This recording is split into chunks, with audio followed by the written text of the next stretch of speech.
everybody, it's me, John Ward, and I am back with another One Film, One Filmmaker. And today my guest is... Hey guys, my name is Emir Skalonja. I'm a director of two films we're going to be talking about today, Killers of Killers and Gravis, Terrae. Which are these right here. Try to get them. There we go. Put them up. Yeah, now you got it. You got it. Now it looks good. So we're mostly here to talk about this one, but I would like to talk a little bit about this one too, because I'm a little curious about some stuff. But this film I found very interesting. So that one we'll definitely get into. And it's my logical terror. Yes, you dirty, smelly hippie. I know. Bringing up plants and even that cover right there says that you're a tree hugging tree hugger. Yeah. Bet you were against the Vietnam War too. Hey, all I can say, I never had bone spurs, so. Interesting. So what we have, so I've done this with other people. This is something new that I'm doing, or maybe now it's not so new, is showing off my collection to let other people know what other films you have out there, and to also show you what a fan I am, and show how people should support independent filmmakers. And this is what friends do for one another. I do consider you a friend, and we should be supporting each other. So that's 100%. So, you know, as films and filmmakers. The first one that I want to show, and I need to look at my thing here, look at my phone. Okay, is Virus of the Dead. Yep, long time in the making. It's an older one. I mean, well, it's recently released, but it's an older movie. Yeah, you have two segments: Leaving Home and A New Friend. That's why I had to grab my phone, was to make sure I got those right. Correct. And believe it or not, my wife and I shot segments for that anthology 2014. 2014, wow. Tony Newton, and then in 2015 we shot Leaving Home. And we handed it in, and I'm not sure what was going on with, like, you know, in the development process, like the release, because I know they had a lot of issues like with distributing the film and whatnot. But yeah, and then all of a sudden, I believe it was like 2018 or 2019 that the DVD actually came out. Yeah, it's Wild Eye. And let's see, what does it say here? Looks like 2018 the film was made, but 2019 it came out. Correct. Yep. Yeah. But like I said, like we shot our segment back in like 2014. And like, you know, we had gotten questions as to like, hey, you know, when's I was like, we had like a couple of like local people who've never been in any like productions or anything like that. So they constantly kept asking us, hey, you know, like, when's the movie coming out? Like, do you have any news? And I'm like, I have no clue. And then all of a sudden I got tagged in a Facebook post saying, hey, guess what's out today? I'm like, wow. So finally. So excited. Yeah. Yeah, it's got a couple. It's like Sean or Shane Ryan. I know, I'm friends with him on Facebook, but I've worked with Sean C. Phillips. I've worked with him. Phillips is in there, yeah. And of course, yeah, this is Tony Newton, and it looks like that's a picture of Tommy Vegas, who's in my Maximus 2 movie. Yes. So, yeah.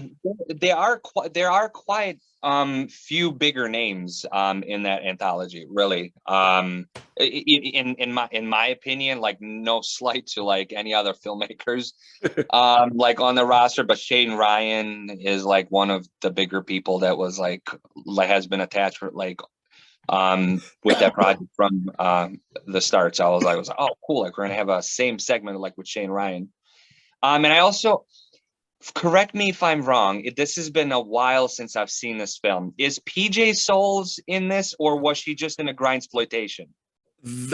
She's not listed, and I think that she would be. I haven't watched this yet because I bought this from one of their sales. I honestly did not know that you were part of this. I got it because, one, I like the title. It's a zombie film. It said it's found footage. They don't list any of the directors on here. And so I thought, oh, okay, I've heard about this. Let me pick it up. And then when I was checking on this interview, like, let me make sure I have all of his films. Like, I haven't misplaced anything. I looked on IMDb and I'm like, Virus of the Dead. I own that movie. So Yep. I haven't watched it yet. It's really cool. I mean, the coolest thing about it is you literally have segments from like all continents. You know, like over a dozen countries, you know, crap ton of filmmakers. But yeah, let me know, because I completely forgot, and I might be mixing up a couple of things, because I know PJ Souls was involved with Tony Newton, and I'm not sure if it was this one or the Grindsploitation, because Okay. I did a segment for the first Grindsploitation. But what Oh, I okay. like about this Virus of the Dead, my wife and I did the first segment, Leaving Home. I believe that was the first segment. Yeah, and then A New Friend is the second segment. The first segment, it's only 4 minutes long, and it's all point of view between me and my wife, and it's really cool. It goes from the shed, goes into the car, and then and it's all single shot, but there's no cuts or breaks. So we literally kept the phone, and it was all shot on our phone. We go from the shed, we go into the car, we start packing up, and I'm like, oh, I forgot something. So I go into the house and I come back. Zombies ambush me. She grabs the phone. Now, this was like really, really, really tough. Like, we redid this whole segment like from scratch in a single shot about like 10 or 15 times, because she's supposed to grab the phone from the dashboard of the car and then run out. She's ambushed by 2 zombies. She's supposed to like tuck and roll, and she's supposed to kind of drop the phone, but the shot is supposed to frame her running away and zombies slowly like entering like into the frame after her. So it was it was really tough. Like, she, you know, it had to look really cool, because like we didn't want to do any like cuts or breaks or anything like that. And she was literally supposed to take the phone, struggle with the zombies, you know, show them attacking her, and then literally like duck and roll and drop the phone in a way so like it sees her like running away. She was so pissed off because we redid it so many times, like it's not even funny.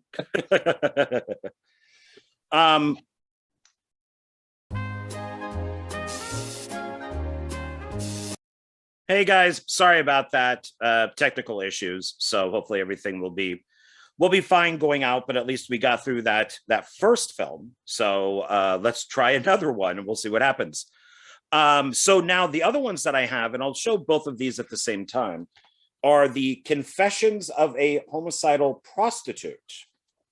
And we got 1 and 2. Yeah. So you're kind of all over the board. Yep, I'm telling you, from from thought-provoking, you know, ecological terror and apocalypse to killer prostitutes, man, zombies and to killer prostitutes. So yeah, and I enjoyed both of these, and I think this is one of those one of the first things I saw from you were these. I thought they sounded interesting, so I ordered them. And you know, like it was like the first time. I mean, they're like 5 or 6 years ago, or a little longer than that, because I know the first Confessions in 2016, and then 2018 for the second Confessions. But like it was like the first time with the first one, you know, that I kind of let loose with. I'm like, you know, I just want to do like something fun, something revenge. In the first film, the first Confessions film was kind of influenced by the climate at the time, because that was it was literally weeks before Donald Trump was sworn in into the office, and the whole grab them by their pussy slogan was huge. And there's actually a line in the movie saying, because like the prostitute recounts, like abuse and stuff, like from her pimp, abuse from like clients and stuff. And she was like, what do you expect when you like have a person in the highest office in the country? You just say, oh yeah, just grab him by the pussy. So that was like my one jab in the movie, but I mean, like, it's a fairly apolitical film, but that was like my thing. I mean, it was kind of, like, it was a whole, women get your life back kind of like into your own hands type deal. So Sure. Yeah, and I liked both of those. So, but then thank we you. get into something that's a little more different from zombies and prostitutes. We get into dying embers. Okay. Yep. So that's quite different from the other Oh, ones. yeah. It's like totally opposite spectrum. Yeah. Like, it's not even a horror movie. No, it's like a drama. Yep. So that's and then we get into, so you're like, okay, drama's done. I've done my drama. So now let's get back into End of the World. Yep. So You got both of Dying these. Embers was very influenced by bullying, by like peer pressure, and what you and I talked about before, before recording, the gun violence. Honestly, like in school, like how like literally anybody can just walk in with a gun. And it does like kind of deal with the divorce and like substance abuse and whatnot. But Savage, Savage was made shortly after the second Confessions. And believe it or not, that film, I was inspired to do that film after going to drive-in to see Dunkirk with my wife. Our drive-in had a really weird combination of films. It was Dunkirk and Wonder Woman. And I'm like, I'm like, we're gonna see some more, and then we're gonna see some Marvel. I mean, Marvel. I know I just blasphemed to some people. Let's see some DC. And I was very inspired to do Savage because of Dunkirk. How much I enjoyed Dunkirk. How much I enjoyed the fact that there was very little dialogue in the film, and it was the camera was just there to capture like what was happening. Yeah, like you do have characters, you do have different characters, different like storylines and stuff, but it was very light on dialogue. And that's why I remember people telling me, it's like, yeah, like you always had to just watch them do stuff, like nobody ever talked. I'm like, well, I'm like, it's a different type of storytelling. So I wanted to do something like that, and I did Savage, and it's another revenge story, but again, it's a little political where, the world ended because of war, famine, and all that type of stuff. And, people are eating each other. And one guy's family gets like slaughtered to pieces, and he's on a trek to find the cannibals. And there's very, very, I still have the script on my computer, on my old drive, and there's about 2.5 pages of dialogue, period. And it's an 80-minute film. Oh, wow. Okay. Yeah, because I remember this, and I remember seeing this on Facebook, and I'm like, oh, it's like an End of the World movie. I want to see this. I didn't know you at the time. We'd never met. I just saw, might have even been a different cover, like a different poster or something for it. I just remember the title, and I'm like, oh, it looks End of the World. I could never find it. I could never figure out who made this movie. It did have a cover variation, and it was done by Ron Bonk. SRS Cinema released it on limited edition. That's it. So that's where you might have seen it. Yeah. So, and then when once I got to know you, and then I started buying your stuff, I'm like, wait, is this that movie I saw? And then when I bought it, I'm like, this is that movie that I saw. Yeah. And these are in no particular order, so it's they could be old or new. And then we have this film, which I was involved in. So we got that's DVD and Blu-ray. After Gravis, Terrae, definitely my favorite film that I've made. And that's because of the circumstances. I mean, I know some people who watched your last interview with me, we talked about that movie extensively. Yes. The reason I created that, well, it started before COVID, and then when COVID started, it shaped how the film ended up being. And not, not sugarcoating it. It was very political. It was, dude, you even like, the world ended because of people. Like, you fucking mask up and you care about other people, or you don't. It was one of those things. And I really, like, I got a lot of like backlash, dude, like from inboxing to like letterbox. It was like this one guy, I like, it's not on IMDb anymore, but there was like this one guy was like, oh, it's like Alexandria Ocasio-Cortez made a movie. I'm like, thank you. I'm like, thank you. Sure. Like, That's whatever. because you're a hippie. You're a dirty hippie. Yeah, right. Well, I'm proud. I'm very proud and honored to be in this. So Yep. it's that excites me a lot. And I That was a enjoyed it. good And since you and I do share the same, political line, I was on board, with this. So yeah, so I'm Definitely. very, And that was a good segment, like, because I remember when we showed it in a theater. Yeah, like, we didn't show it in a theater all up until last year. We had like an online screening with us live talking and like live streaming and live tweeting and stuff with the movie, but then we showed it in the theater last year. And a lot of people were like repulsed by a few parts, like it was very tense. It was very cringy when you're holding the gun, and like, because like you're finding all the objects. You find in a toilet paper, like in the bag, you're finding the sanitizer, and like you literally take a gun. And there's been plenty of gore up until that point. So people are like I was watching the people like in the theater, and like you're holding the gun to yourself, and like your hand is shaking, and like I'm like literally watching people. Is like, oh shit, like, is he gonna pull, like is this the end for this guy, or like not yet?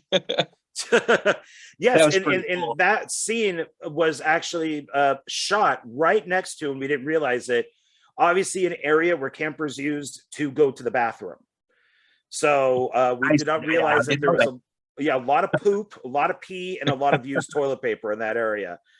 It looked good because you could see some of the toilet paper, but yeah, this was, I'm very proud of this. So this was I think this is definitely one of your best, and thank you. So it's yeah. And then now this is another one that was like savage. Is I had seen the poster for one of these, and there's 3 plagues.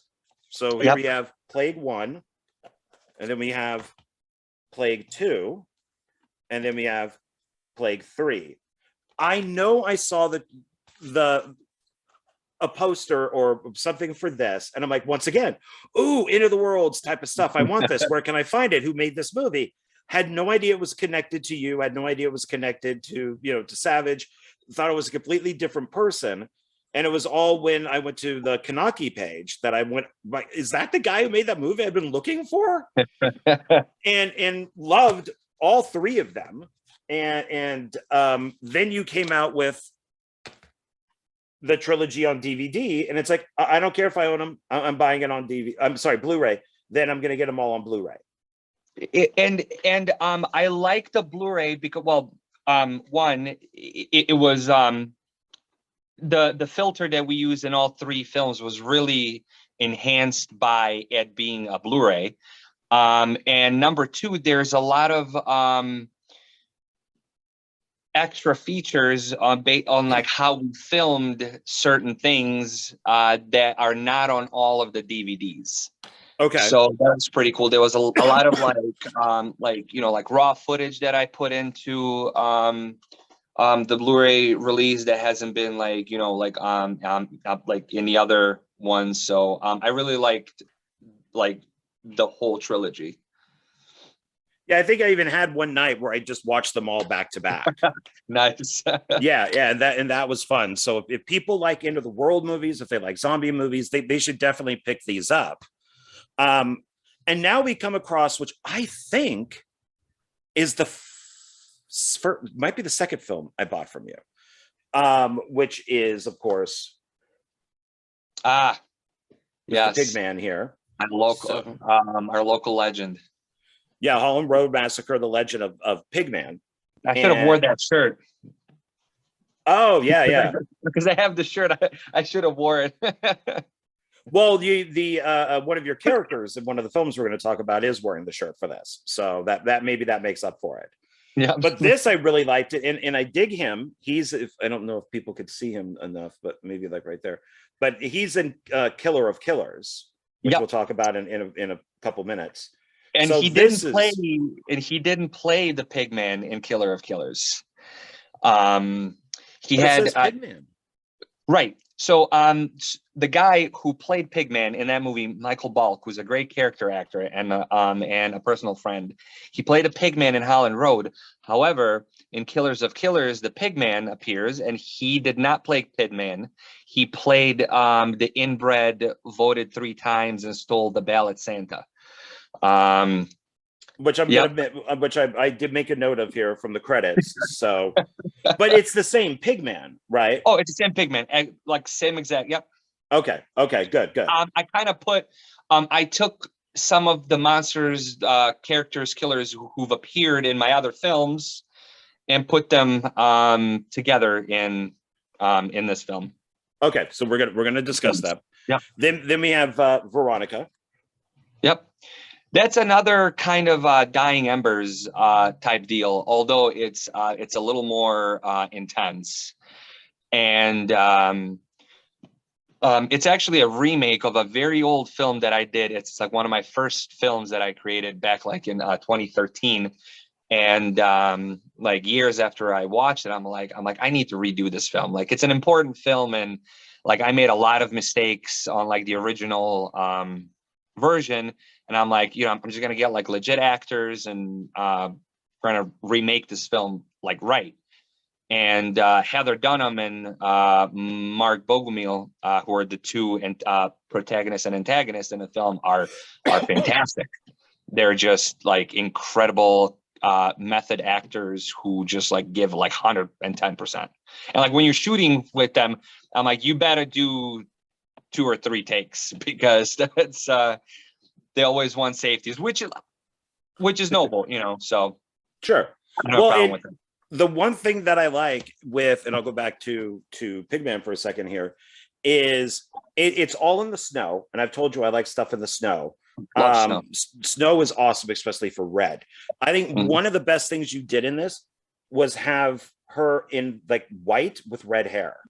Oh, her, there's a screenshot I posted on the Pigman page a long time ago, where she just like, it's one frame, and I don't know how I was able to just like capture and like freeze that one frame, but the entire freeze frame is like, it's a side of her face, and it's her red hair taking up like literally the entire frame. Oh. on top of her white coat. And I think I used that frame for some of the promos. I was like, like when you're not trying to do things, and then like you're going through things, you're like, oh, that was awesome. Right. So yeah. That was like one of those things. And I was like very happy the way she looked, the way she like did things. So is that Heather? That is Heather. Yep. Yeah. And Veronica. Okay. In Killers of Killers. Oh, okay. She's in Killers and Killers. Yep. Who did she play in that? She played the doll face. Okay. Okay. I just have the character with names the baseball written down. bat. Yep. Okay. All right. Okay. So then after that, now we have a 2 films that go together. So we have Casting Couch Slaughter and Casting Couch Slaughter 2, The Second Coming. Yep, and that's Heather as well. Oh, these were so fun and so ridiculous to make. Well, you have a meme now that gets shared. I've seen from time to time. What about the porn? Mad Jefferson. but Yeah. the porn, but the Yeah. porn. Yeah, but the porn. I told him, I'm like, man, I'm not a viral meme yet. I'm like, you gotta step to something, man. I was, I was going to use that for a few things, and then I thought, well, what if people don't know who he is yet? Like you've done enough stuff to where I think you're right on that edge, and it's like, but if it was like Keanu Reeves going, what about the porn? But the Then, porn. yeah, but the porn, then that would be a little different. So it's like, I'm just going to save this right over here. Yep. And then once I hear that you're making your first, $60 million film in Hollywood, I'll go, aha, now I'm going to use that for everything. Oh, dude. So those two films, man, they were a joke. I mean, okay, I shouldn't say a joke, but like it started as a joke because dude, COVID was happening. So we started in our last conversation, like I told you, we started making Anthropocene in 2019, and I had like this grand vision of like this epic end of the world. And then, like we started making the movie and then COVID happens. I was like, okay, no, this is nothing epic. This is literally people being pieces of shit. So like we were filming with masks on, like we were like spraying sanitizer. I mean, like Lysol and sanitizing every inch of equipment and stuff. And like everybody's, I mean, like as great as Anthropocene turned out, everybody was like depressed. Everybody was like, oh yeah, like another movie where people are pieces of shit, and and all that type of stuff. So my friend and I, Cody, who plays my partner in the first movie, we're like, yo, how about like we just make a movie? It's a serial killer, but like it's a bunch of like porn stars, but they're not even like porn stars. They're like Craigslist porn stars. They're like, like they're like just like trying to. So like it all started as a joke. We're like, let's just do something super lighthearted, and people were like just having so much fun. And I was like, again, dude, I have a daughter, and and my wife and stuff, and like, and like, I run all of this by them. I mean, by my wife and my daughter's 4. Just to make sure everybody's on the same page. And like, I reached out like to significant others, like to other, like, like of the people who were in the cast. And I'm like, I'm not going to share anything that you don't want, people to see and stuff. Cause I mean, it's a pretty raunchy movie. I mean, like both of those. And I'm like, it started as a joke, and everybody was like super comfortable with like, it's like, oh yeah, I'll take my top off and stuff. And like, like there's like naked girls, and like, we had pretty realistic looking dildos, and like, and then like we made the first movie, and that's like when shit just hit the fan. Like what started as a joke, and my left-leaning politics, like my left-leaning like energy, and everything that I do is like is pretty liberal, is pretty blue, is pretty democratic. And but this one guy, Theo, raised like this whole stink how I mistreat the women in Western New York, who's never met me, by the way, or has never, or like also has ever seen the movie. I heard something about that, something with like panties, like he's selling the girls panties. So I completely forgot about it till you just brought it up, actually. One of the main actresses, Christina, who's also my good friend, she was like, yeah, I'm getting like all these thirsty dudes like in my inbox, asking me, if we're like auctioning any things from the movie.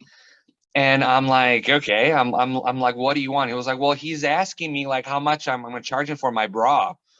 I'm like, charge him whatever you want. I'm like, it's your bra. It's not my, like, it's your bra, and it's gonna be your money. So the guy ended up paying her $500 for a bra.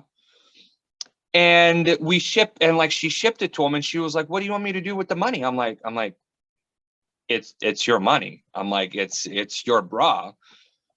So she made bank on that. So my friend Crystal, she offers, because like people were legitimately asking us like to offer stuff for sale, like props from the movie. So like all the girls, so I'm like, yeah, offer whatever you want, like, like sell it, keep it, whatever you want to do. So my friend Crystal, she offered her panties that she wore in the movie, which she didn't even, she wore like her underwear and then like fishnets, and then she wore the panties, like which were like kind of like shorts like.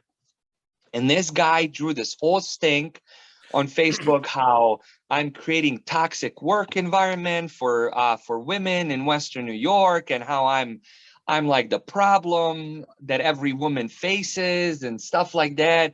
How he's making this documentary movie, how he's going to expose me for like a scumbag I am. And I'm like, 2 years later, I'm like, dude, I'm still making for like, I'm still waiting for this movie you're making about me to expose everything I stand for, allegedly. So what turned into a joke, we're like, oh, okay, so now we're actually going to make part two, and we're gonna like use like nicknames and references, and like we made it even worse than the first one. And I'm like, take this, man. People just need to mind their own business. You know, Yeah. it's if you keep working with the same people, especially women, and this guy's out there saying, "Oh my God, look what he's doing," and it's just like, but yet I've made a film with this person 5 times or 6 times, whatever Yep. it is. I don't think this guy knows what he's talking about. Oh, absolutely not. You didn't You even see know, the it's like, movies. yeah, it's just, dude, mind your own fucking business. You know, And it's people can defend themselves. yep. And what's so funny, it's like this guy was like looking for victims where there were none. And another interesting thing is most of the stuff, especially like the raunchiest stuff, were ideas of Crystal, Christina, Heather, who all, last I checked, were women. And like, and anything else that was, like happened was like brainstormed and done beforehand.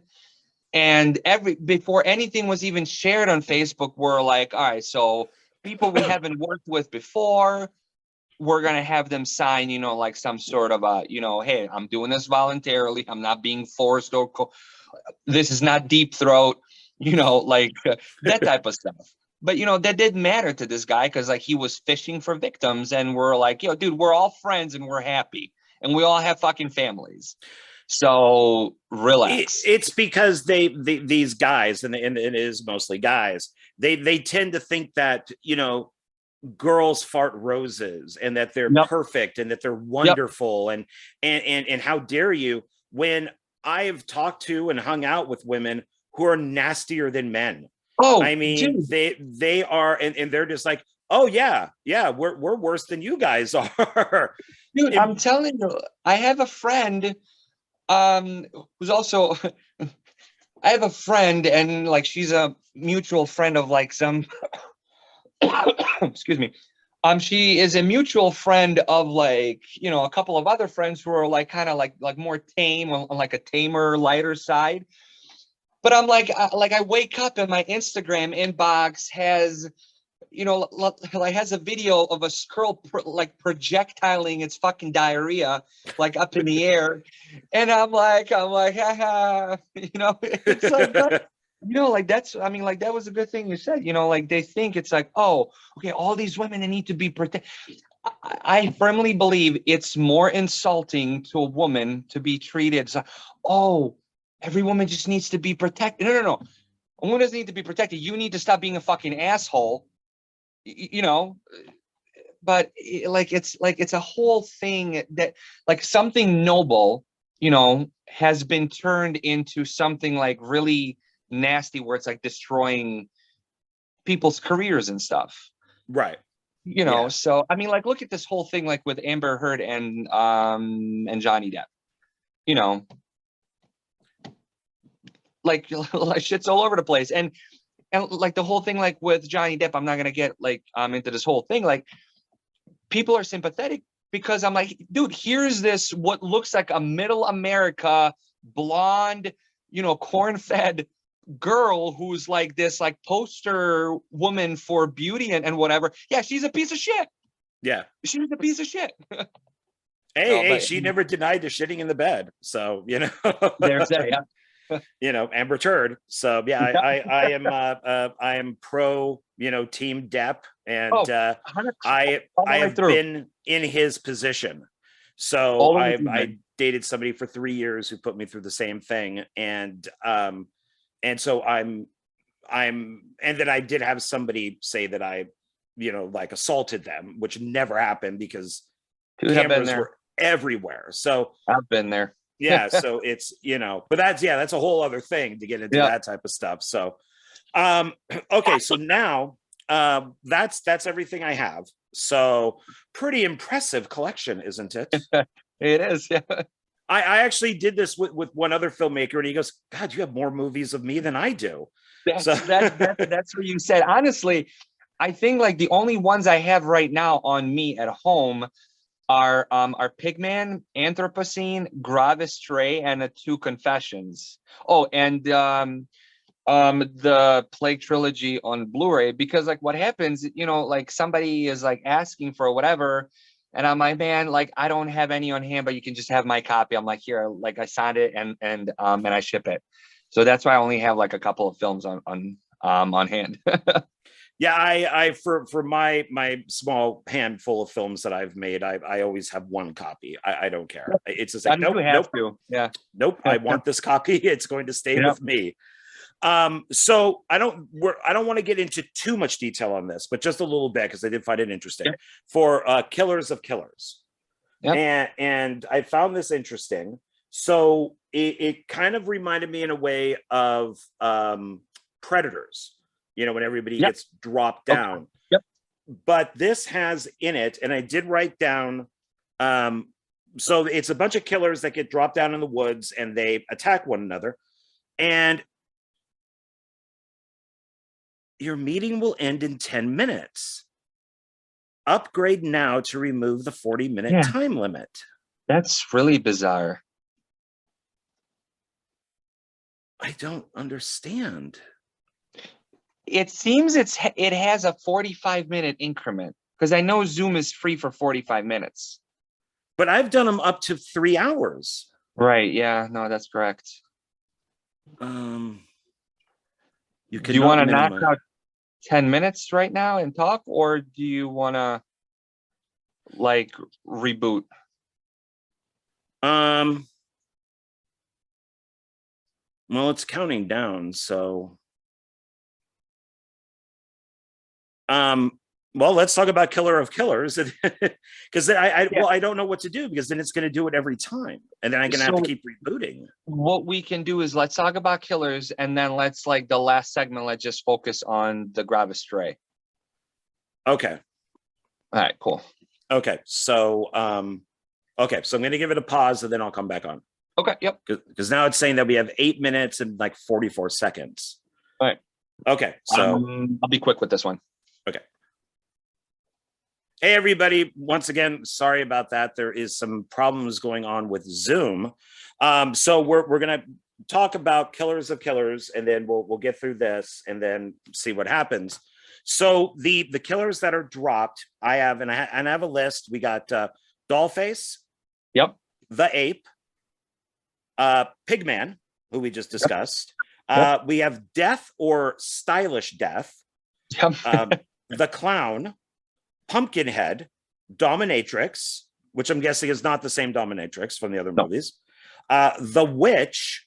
I could not figure out what the first one was on that guy's list, because that's where I got all these.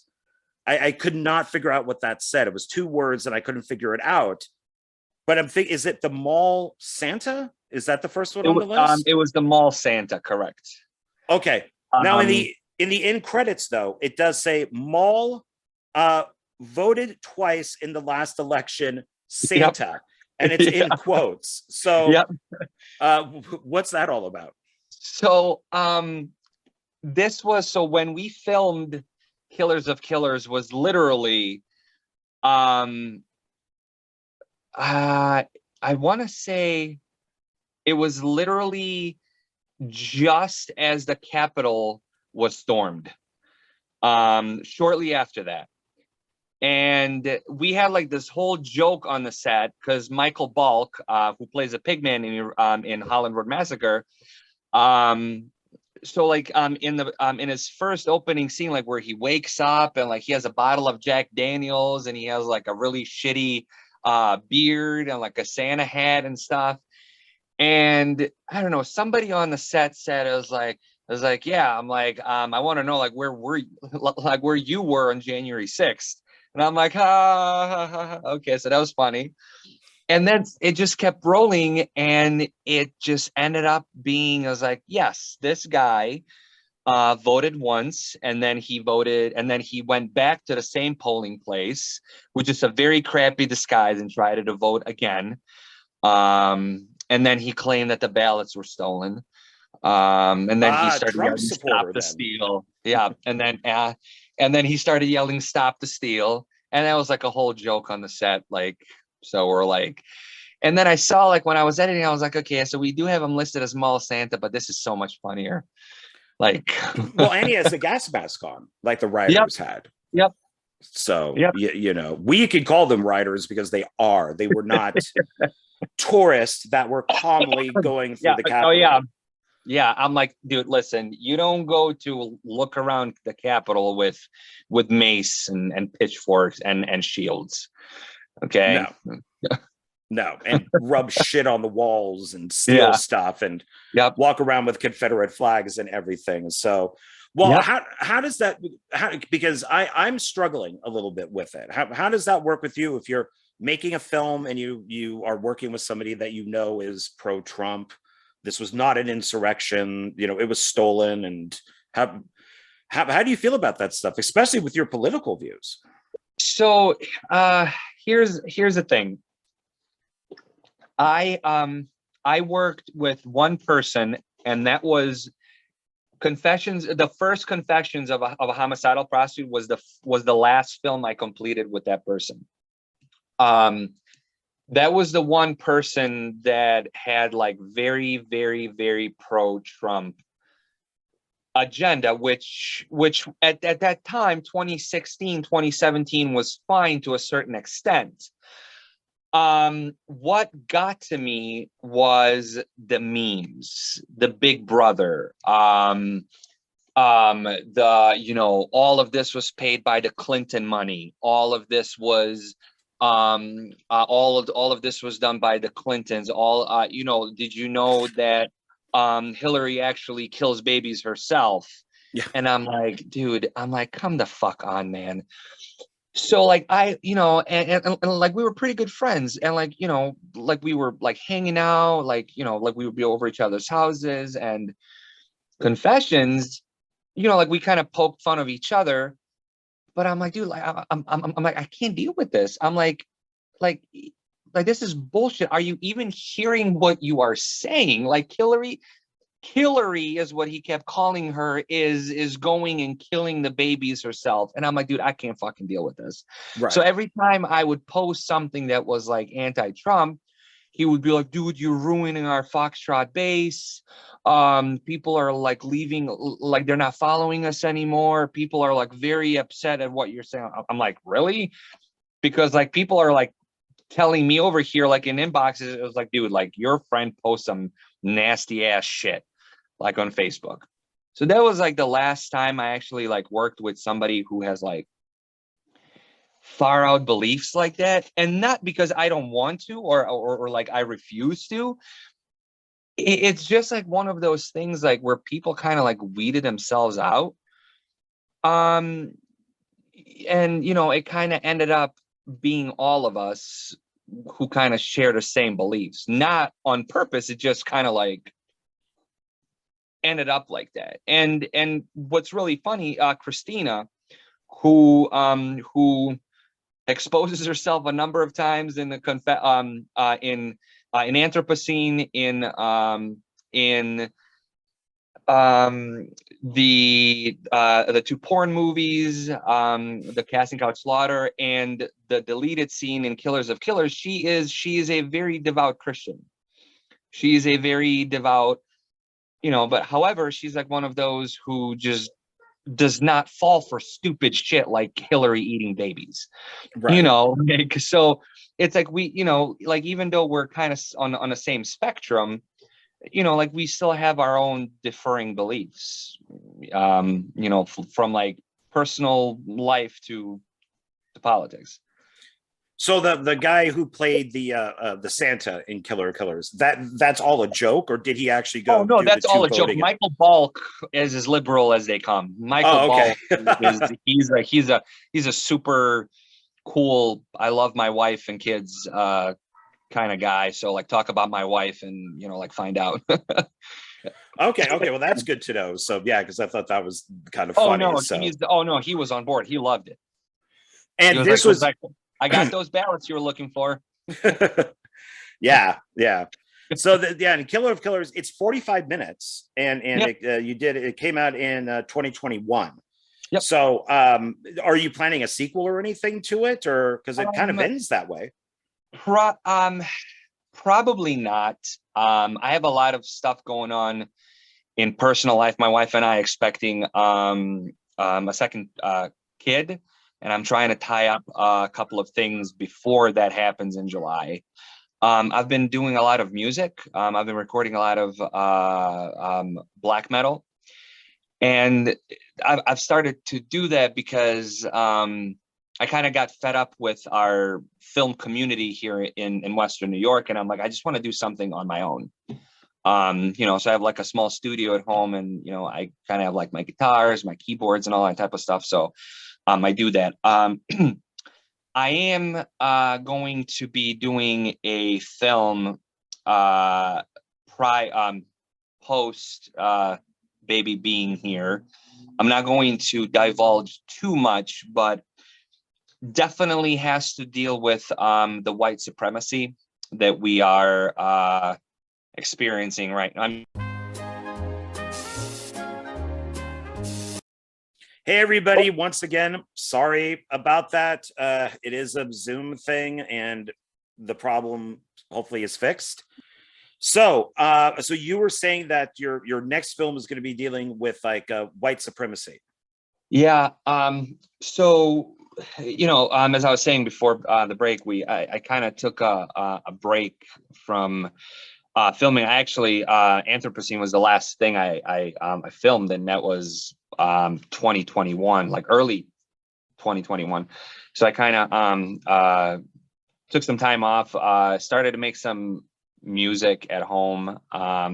It was very cathartic, but you know, I had a bunch of ideas that I've been playing with over the past few months of like just trying to come up with ideas, and you know, like with the current climate and like the situation, I'm not gonna divulge into too many details here, but I wanted to do sort of like a black like anti-hero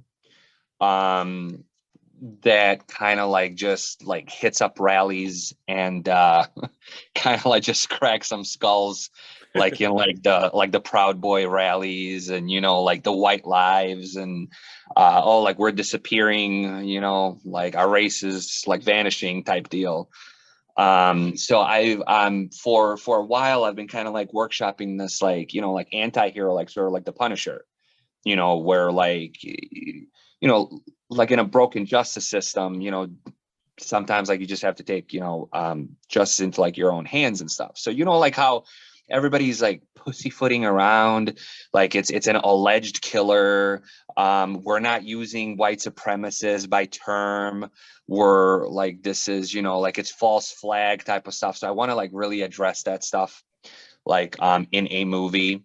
And I want to make it like really like kick ass, you know, like transporter type, like balls to the wall, Okay. you know, like action and fight scenes. But yeah, so I started writing. So I've been writing on and off for the past couple of months, you know. I've been kind of like more self-critical, but no, that's like where my mind is at right now. So like as Killers of Killers, you know, maybe one day I'll do a sequel, because like it does end as, you know, oh, like we're just emptying like we're just emptying the prison system. These guys are done. Let's bring in new killers. So Right. yeah, like just like something to kind of like loosen your mind, and you know, kind of like just a fun movie. Well, and mentioned, I'll ask this and then we'll move on to the next film with Killer of Killers. So we know where Pigman came from, but you said that these are characters from other films. So I don't remember, out of the movies that I have these characters been in your other films, or is it just Pigman? It was Pigman, and the ape is a variation on the killer from the Casting Couch Slaughter films. But I mean, he's in a full ape suit now. Okay, yeah, there he is. Yeah, Killers, but like now he's like in a full ape suit though. Yep. Okay. And the Demonatrix was she was a variation of the prostitute, not the prostitute from not like the prostitute from the Confessions, but like the variation of like the Demonatrix of like the second film. Okay. And the last one in there, if I recall, was I lost my train of thought. There was one that was also a variation. Oh, the witch. The witch is, if you see, have you ever seen my movie? It's a short film. It's on Facebook. It's not on Facebook. It's on YouTube. It's called Wretched Cunt. No, I haven't. Okay. So it's really, it's two films. It's Wretched Cunt and Wretched Cunt, Satan's Whore. Because there were so many unanswered questions in Wretched Cunt 1 that you had to make Wretched I Cunt 2. just, like we had to revisit. But it's basically this this crack whore who kind of like, just lives under a thumb of like her drug dealing husband, or boyfriend, like whatever have you. And she starts hallucinating, like she sees death, because like she's pumped with drugs. She starts hallucinating like death and what we have in the movie called the devil, because like he's like all red and he's got like horns and stuff. And they kind of like subliminally have her like dismember her boyfriend and like the drug dealers and like and stuff. They're still on YouTube. Like one of them has like 19,000 views on it. So I can send you the link after if you like. I'd like to see those. There's a scene I actually took from, so in Killers of Killers, what the girl that has the guy pinned on the bathroom floor and she's like ripping his fingernails like with her teeth. Yes. And then like she pulls out his intestine. That scene was actually directly taken from the short. It was a little altered, but it was taken from the short. And that's where she comes from as the witch, because like she's like all like red and painted and stuff like in a movie like here. So okay. All right. Okay, cool. Yeah. So that's a little background on some of the characters. All right. Excuse me. So now we're gonna get into the main reason why we're here. Everybody's waited long enough. We are now going to be talking about what you told me, you said is your best film so far. So now I'm going to see if I could, I always have problems with titles because I'm dyslexic. Yep. So we got Gravis. Yep. Terrae. Yep. Gravis, Terrae. Correct. Terrae. There we go. Got it. Terrae. Yep.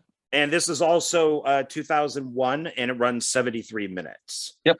So, and this is something that, well, most of your movies, you're the writer, director, editor, one of the producers, one of the writers, stuff like that. So you kind of have a whole mesh of stuff that you do. There's at the beginning of it, it says no more. Okay, I can't even read my own writing. No more pretenders. You're in your early 20s anymore. Am I right on that? Oh, yeah, that's so that's what she says when she's standing up against the sink. She was like, no more pretending you're in your early 20s. There we go. Okay, thank you. She looks at herself and she's like, yeah, I see all these wrinkles and crinkles. So okay, so what I wrote next to that, thank you, because I can't even read my damn handwriting.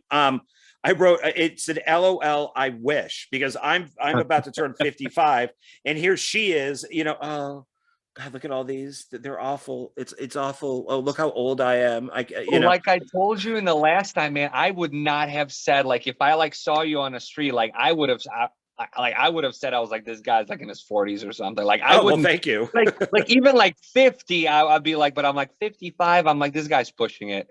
But I'm like definitely like not 55. I'm like I said, I was like, this guy's like somewhere like in his 40s. But see, Crystal, she's short. She turned 31 right before the movie.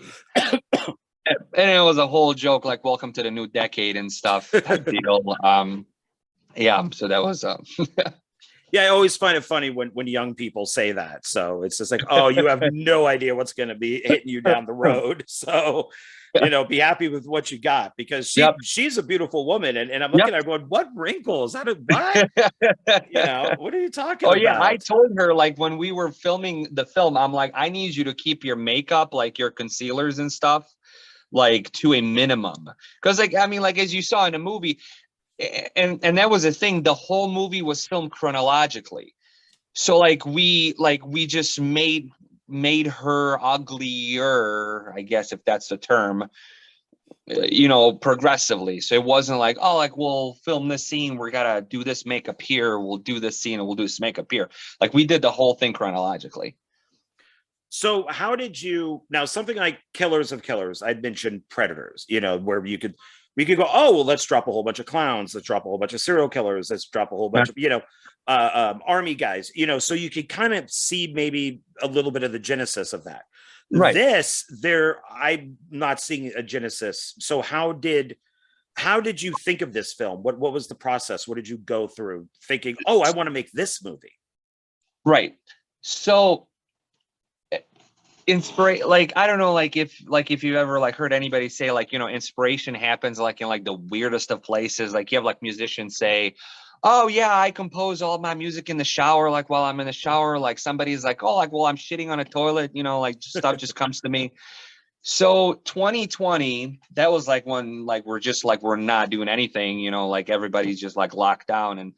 And so 2019 we had purchased our home here. And like we started like renovations like right off the bat, and we started putting in a fence around our backyard. And my father-in-law brought a rototiller because it's a really weird land lot. It's like all uneven, like goes up and down, and like our lot is like so like crooked, like when like you look at the plan. So we're like going around and like we're digging holes and like we're trying to like even everything out. And from literally about like 10 feet down in the ground, like he's pulling stuff out, and he throws like this root. Like what this root was from, actually, this is a variation on the roots that my friend created based on the actual root that we dug out. So this is gypsum, paper mache. But yeah, so this is actually supposed to represent like an evolve, like the final formation, like the final form of the root in the film.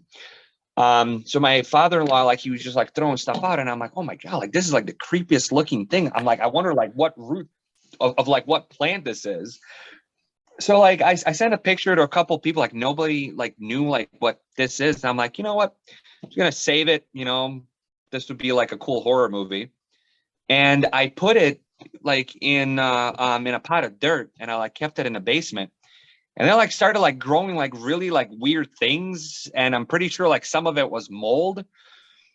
And I'm like, yo, Christina, we got to make this movie like now, because I don't know how much more this thing's going to last, because it was like a whole year that it took us to start making this.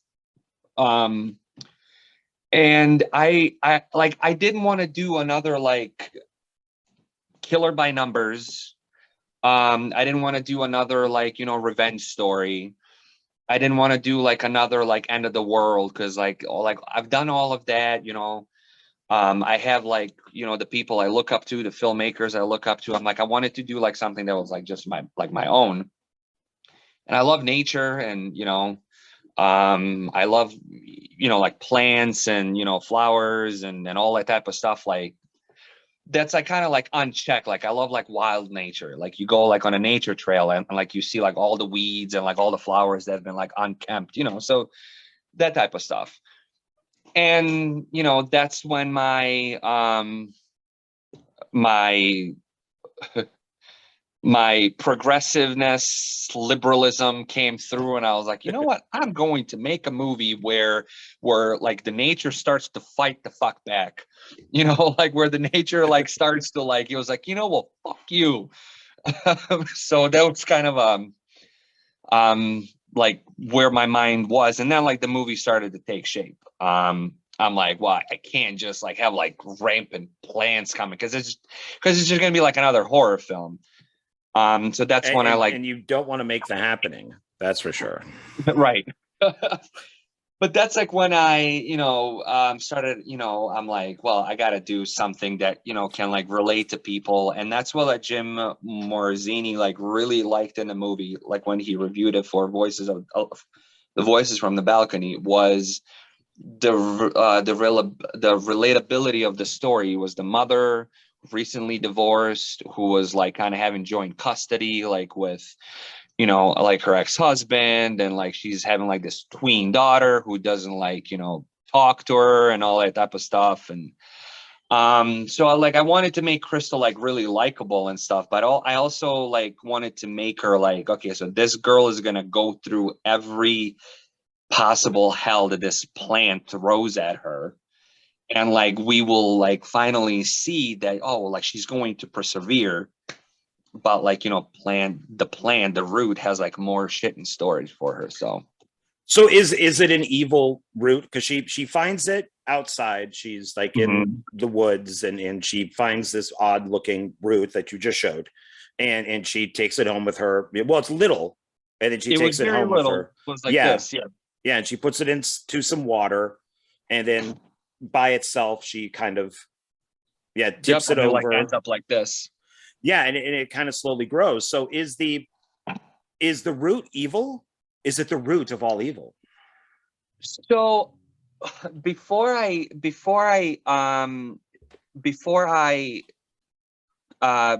settled for the final title, Gravis Terrae, the original title of the film was Radix Malorum, which is Latin for the root of evil. Ah, okay. However, I did not want it to make it's like, oh yeah, the nature's fucking us over. I still wanted that, like the whole thing is like, no, we are fucking the nature over. This is just like karma. So I don't want to say it's an evil root, because like the root is, I mean, again, you can argue it's like, okay, so well, Charles Manson didn't kill anybody that we know of, but he was still like manipulated other people into murder. Right. So he's still technically a murderer. Like Hitler didn't really kill anybody maybe that we know of personally, but he orchestrated a genocide of like 6 million people. Oh, yeah. So but I didn't want it to be like that. Like I didn't want to say it's like, oh, so like now we're scared to go into nature, and like now we're scared to like, like sit around the fire and stuff. That's like why like you literally like, hear the root towards the end like start to talk to her, and the root is like, like you can't change this, like this is like, like years and years and years of like this is something so much bigger than you. And like, yeah, he has a very gruff and evilish voice, because the root was actually voiced by the lead singer of this band called Dark Funeral. Oh, now, not sure how much you follow like Scandinavian black metal or like extreme metal. Every day. I mean, I get that newsletter sent to me. But yeah, he's actually a personal friend of mine, and he's a musician himself. And I'm like, hey man, like Andreas, like how would you like to do some fun voice work? And he was like, I've never done it. I'm like, man, just do your black metal voice that you do in the songs and we should be good. So I think he did a phenomenal job, but no, like I wouldn't say it's an evil root because it's really not doing anything that humans wouldn't do to an animal or to like, I mean, today I like mowed my lawn, so I'm like cutting everything to, so it like, That lawn there's was screaming while you were cutting right. it. But I mean, my nose was screaming, and my eyes. But I mean, like, there's different levels of like, like what's evil, what's bad. There's another band called Cattle Decapitation. For years and years and years, I avoided the band because I'm like Cattle Decapitation. I'm like, I'm a vegetarian. I'm like, I'm not gonna listen to a band called Cattle Decapitation. When I did, like the sensible thing and like looked into the band, I'm like, oh, okay, so these guys are vegetarian and they sing about how piece of shit humans are. But the lead singer was in one of the interviews and they were asking him, it was like, are you, like a devout vegetarian? And he was like, well, depends what you say about vegetarian. We're on the road. Yeah, no, I don't eat meat, but like how many bugs do I step on? How many bugs do I swallow like in my dream? So like that's like, like it's still an insect, like it's still an animal. So like to what degree is somebody evil? You know? So like that got me thinking, and I was like it's really not like an evil root because like we really it's not something that like we don't do to each other as people, like we torture each other, we kill each other, and there's this root where it was just like an innocent plant, like that this woman thought it was like super creepy or like super interesting, so she took it home and like she puts it in the water. Well, it doesn't belong in your home. I was walking with my daughter, so we like to take walks. There's this gigantic cemetery that's like 2 minutes from our house, so we take like frequent walks because it's like just like a huge like a circle. So like we go there and walk, and she likes to like pick flowers for my wife, and like she likes to bring rocks and stuff home so she can paint it. So I'm gonna get this rock from my mommy, and like she's gotten into lately into like picking flowers. And she was like, well, last time we got this, flower from mommy, it died. And I'm like, right, it died because we picked it and it's not supposed to be picked. We can Yeah. go get some flower seeds, which we did last weekend, and we're like, we can plant these so they're always with us, like in our yard or like in our pot, and then we can water them, and then you don't have to pick them.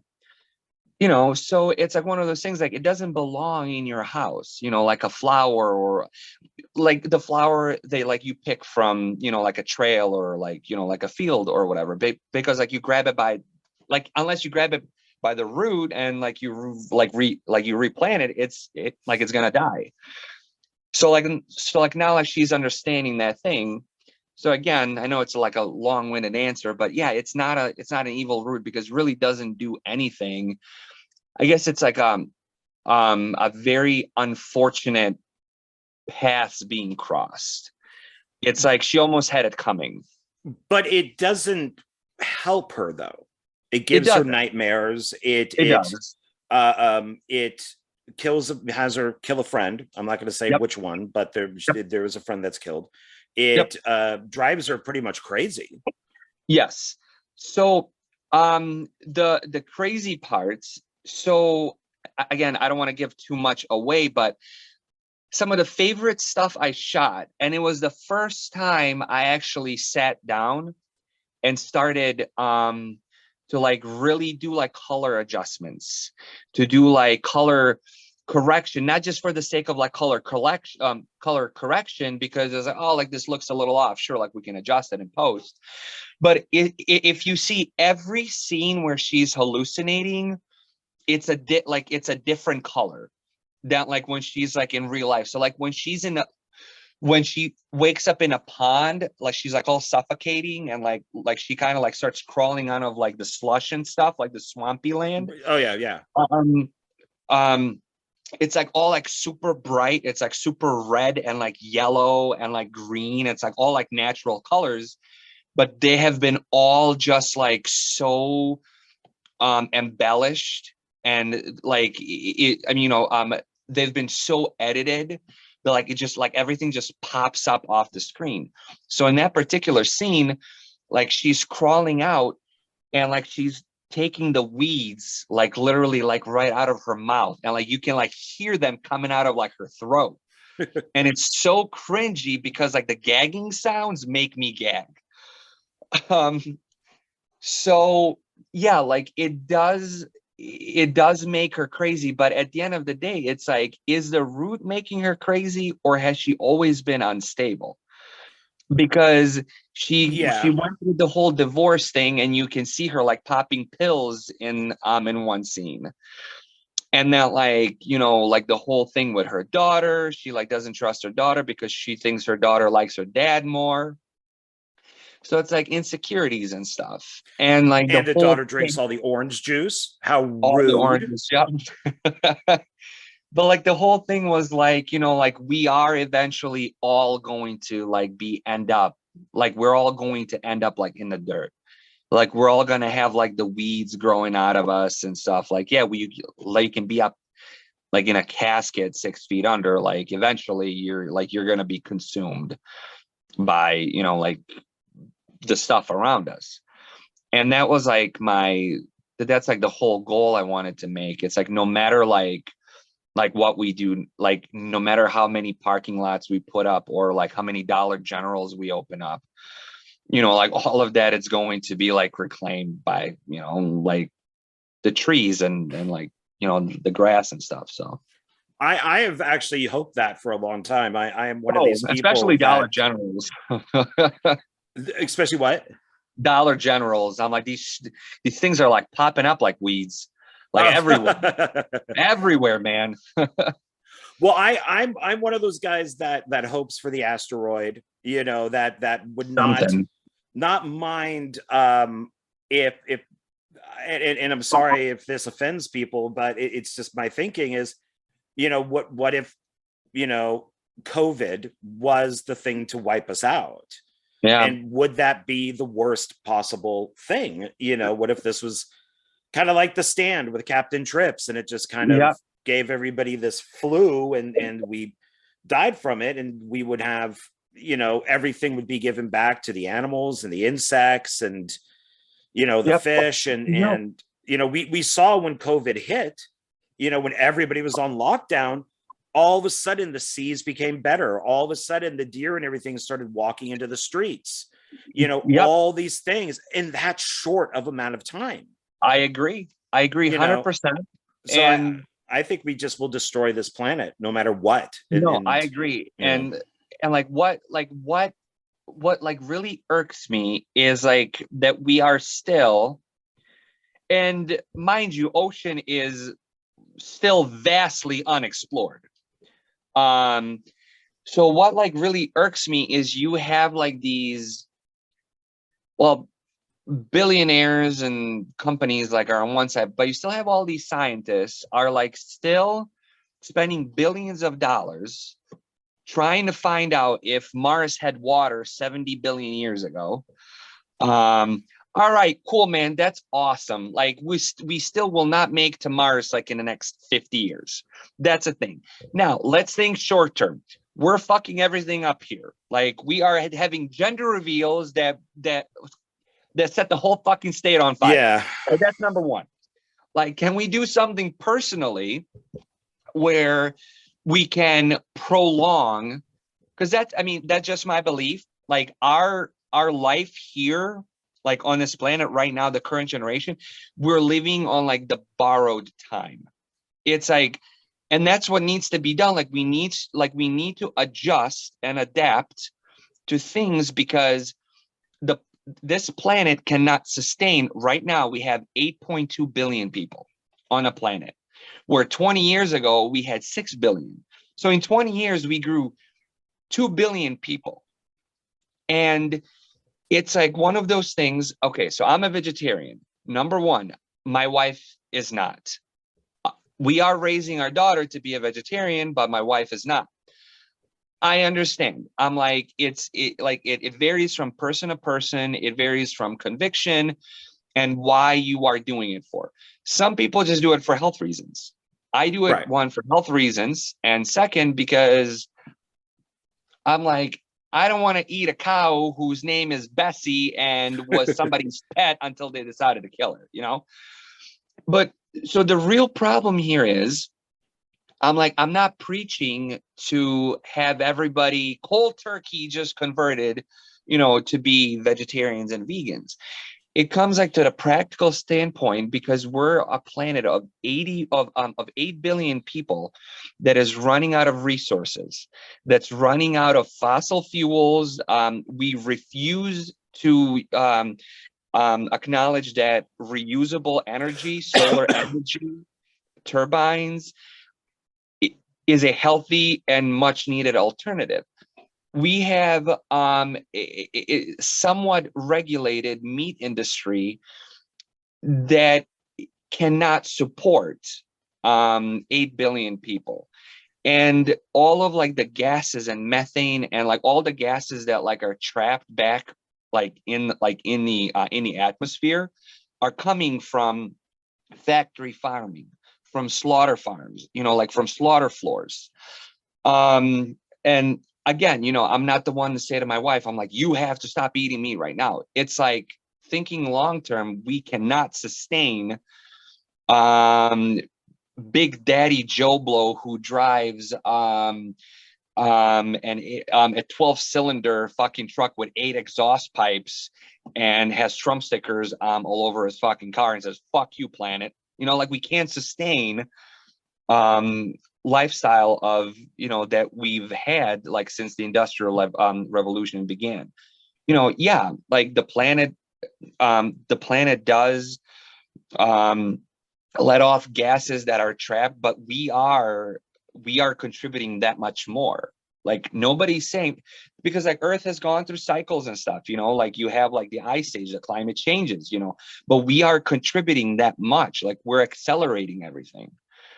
And that's like where my mind was like when I was filming the Gravis Terrae. I mean, like when I was writing Gravis Terrae, I'm like, I want it to be subtle, you know. I'm like, I'm not gonna, like you said, like the happening or the crappening. But Well, but like what would you say the message of this is then? Is there a message on this? Is there an environmental message? I mean, you've said return to the earth, but is there? you are going to get like, it's not just nature. Like, everything you do, you are going to get what you put in.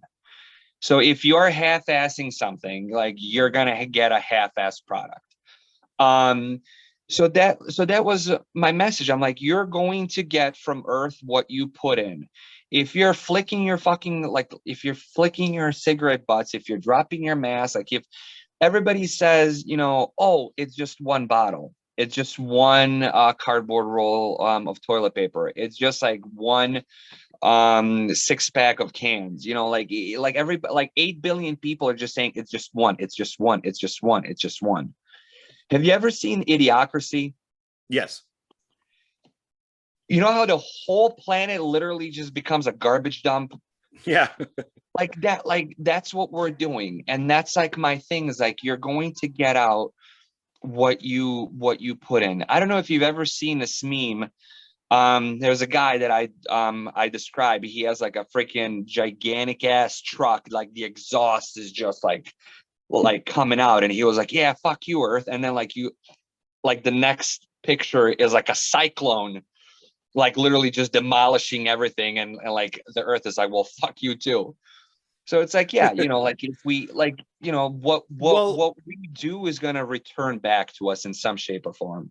It's because and basically, and I will get political for a second here, and religious, is that in the Bible, it does say that we can do with the planet what we want to, because when we die, God will take care of us. Yep. So the people who believe that are the conservatives, are the Congress people, are the ones, you know, the people who make the laws and all that.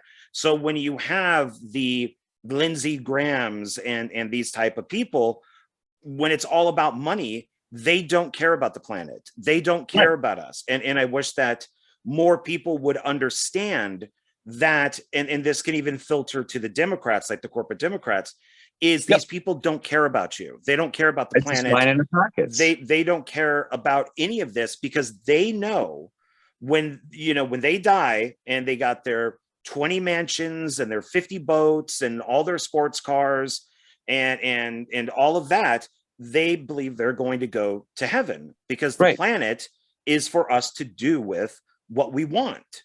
Because we're the apex predator. Yeah, that's why we'll eventually destroy it. So and with now, do you think your film kind of goes maybe back to a little bit of the 70s? Because stuff like Silent Running, even though it's a futuristic film, that was very environmental. Even things like Soylent Green, Logan's Run, all these movies were, even though they took place in the future, they were pretty political in their time. It's pretty much what we're living right now. I mean, like, like you see, like all those movies like that were set in the future, like we're living them right now. The Blade Runner, like that was last year, or was that 2020? I can't remember. But yeah, for the new Blade Runner. Yeah, 2049. No, I think the original was set in 2020, right? Or like 20 something. That sounds right. I would have to look, but it was somewhere around there. Yeah. And we're like, dude, like we're passing this, and like, no, we don't have flying cars, but we're fucking up everything.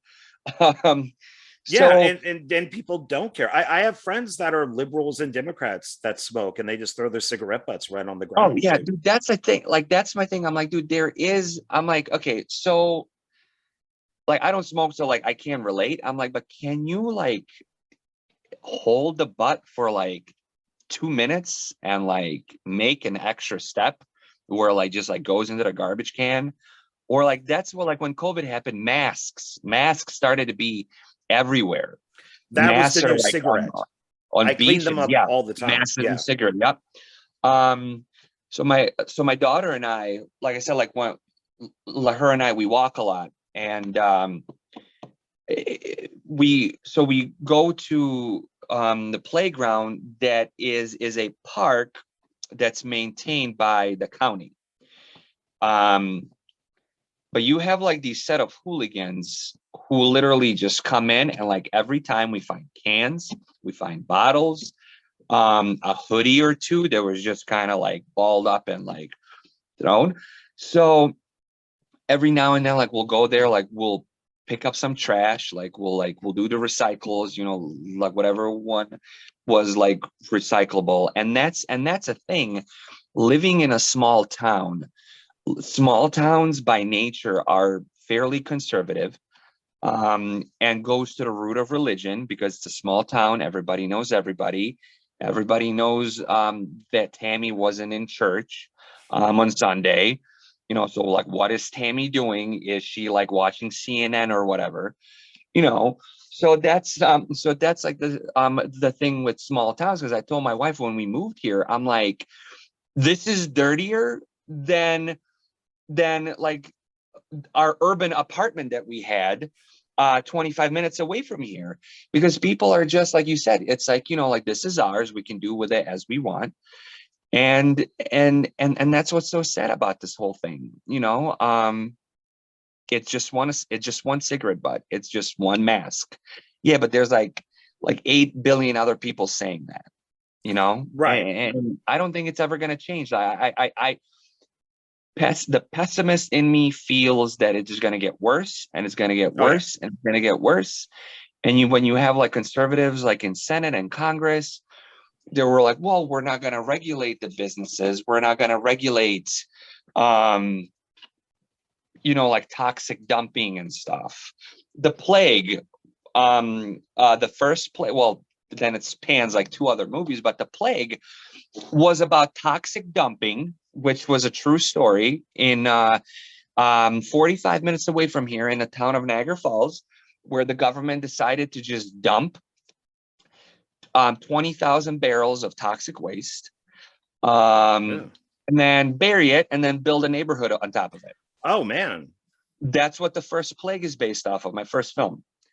And yeah, it's like, oh, sorry, yeah, we did that in the 70s. We really weren't thinking of like what we're gonna do later. But yeah, we hear there's a lot of health issues. Oh yeah, dude, people were like, kids were like born with like cleft lip, like shorter arms, like no arms. People were like, like developing like asthma, like cancer, and it was just like, because government just decided to dump 20,000 barrels of toxic waste and then bury it and build a neighborhood on top of it. And that's and dude, like that's happening somewhere right now, and it's just not gonna stop. No, no. So now with everything that you're saying, and you said that it took basically like a year to get this made. What were you thinking about while writing it? Was all that coming to your mind? Like, how long did the script take to write? Were you thinking of So all the this script stuff? was on and off, I want to say about 3 or 4 months, because um I ended up like changing certain aspects of it. I ended up going back and reshaping a few things. At first, Crystal character wasn't very well liked. Like she was very jaded, but I explained that as like, like she was divorced. Okay, like she has the right to be bitter. But I made her a little more likable. Like I made her like into like a hip mom, you know, and she wasn't like that like in the original draft. But yeah, it's like the more I kept writing though, and I the more I kept going back, I'm like, I want to do this like harder. Like I wanted to give a stronger message. And like the whole time I was writing it, I kept thinking, I was like, yeah, I know there's gonna be a bunch of people who are gonna be like this fucking liberal fucking hippie who's just, and I'm like, I like it like it happened. And I'm like, whatever, man. It's like it is what it is. Yeah, I just don't, I don't get people with that. It's like with with Environment shouldn't be a political issue. Like it's like it's not. but don't you want like no matter where I've lived, which is basically always low rent areas because that's what I can afford, I always try to make it the best possible. Why Yep. do graffiti? Why throw garbage? I go out to my parking lot almost every day and there's a used diaper out there. Like somebody changed their kid in the car, I guess, And just and threw it just out. dropped it right out the window. And and Yeah. and I don't understand it. It's the same thing with animals and stuff. Like you have a dog or a cat that loves you unconditionally. Yep. It doesn't know why it loves you. It just loves you. Yep. Yep. They're very trusting until they're not. Yep. So why would you beat them or hurt them or do so? It just people make no sense to me at all, which is probably why when I see an end of the world movie, I vote for the end of the world. Yeah. I want Well, it. I mean, don't you kind of feel for Thanos? I Um, agreed with them. I even put that up on Facebook a couple times. I right. said I 100% agree with Thanos. He's not a bad guy at all. I think what he's doing is So 100% correct. I don't know how much you follow the Mortal Kombat universe, but I grew up with the video game. I grew up like with like the canon of the video game. I've watched the movies. No matter how bad the first two movies are, I still love those movies. That's my childhood. So in the most recent game, Mortal Kombat 11, long story short, Kronika wants to turn back time. She's like this villain. She wants to turn back time and wants to kind of like reset Earth to like its original factory setting, Um, and one of the villains that sides with Kronika, her name is Cetrion, and she is this goddess that's like has like rocks and growth on her, and she has like plants, and like all of her powers are like weeds and vines and all that type of stuff. And I'm like I identify with these two quote unquote villains. I'm like they are, and the Earth realm is trying to save the Earth because we just happen to fuck it up, and now the shit has hit the fan, and now we gotta somehow save it for Right. ourselves, you know. So that's the whole thing. And to go back to what you said about like, like why do graffiti? Like I pick up garbage, like why throw garbage? Dude, it all comes down to the pride of ownership. You don't even have to own it. When my wife and I were renting before we purchased our home, we always, I mean, depending on the landlord, like we always gave in a little bit to, hey, let's scoop up the garbage that was left like on the corner. Like, let's do this, let's do that. And even like now, like we walk down a street and like you have some of the houses, don't get me wrong here, everybody's going through something. Everybody is going through whatever it is happening in their life. And people have excuses, like we're going through bankruptcy. We're going through, the medical bills have killed us, so stuff like that. But, some of these houses I look and I'm like, okay, why haven't you mowed your lawn in 3 months? Right. Like, why didn't you, like your siding, like your siding is literally dirty from the exhaust. The cars pass by and over the years, it builds up. Your siding is literally black. And I know your house is white. It takes no effort to take a hose, set it on a harder setting, and literally hose down your siding.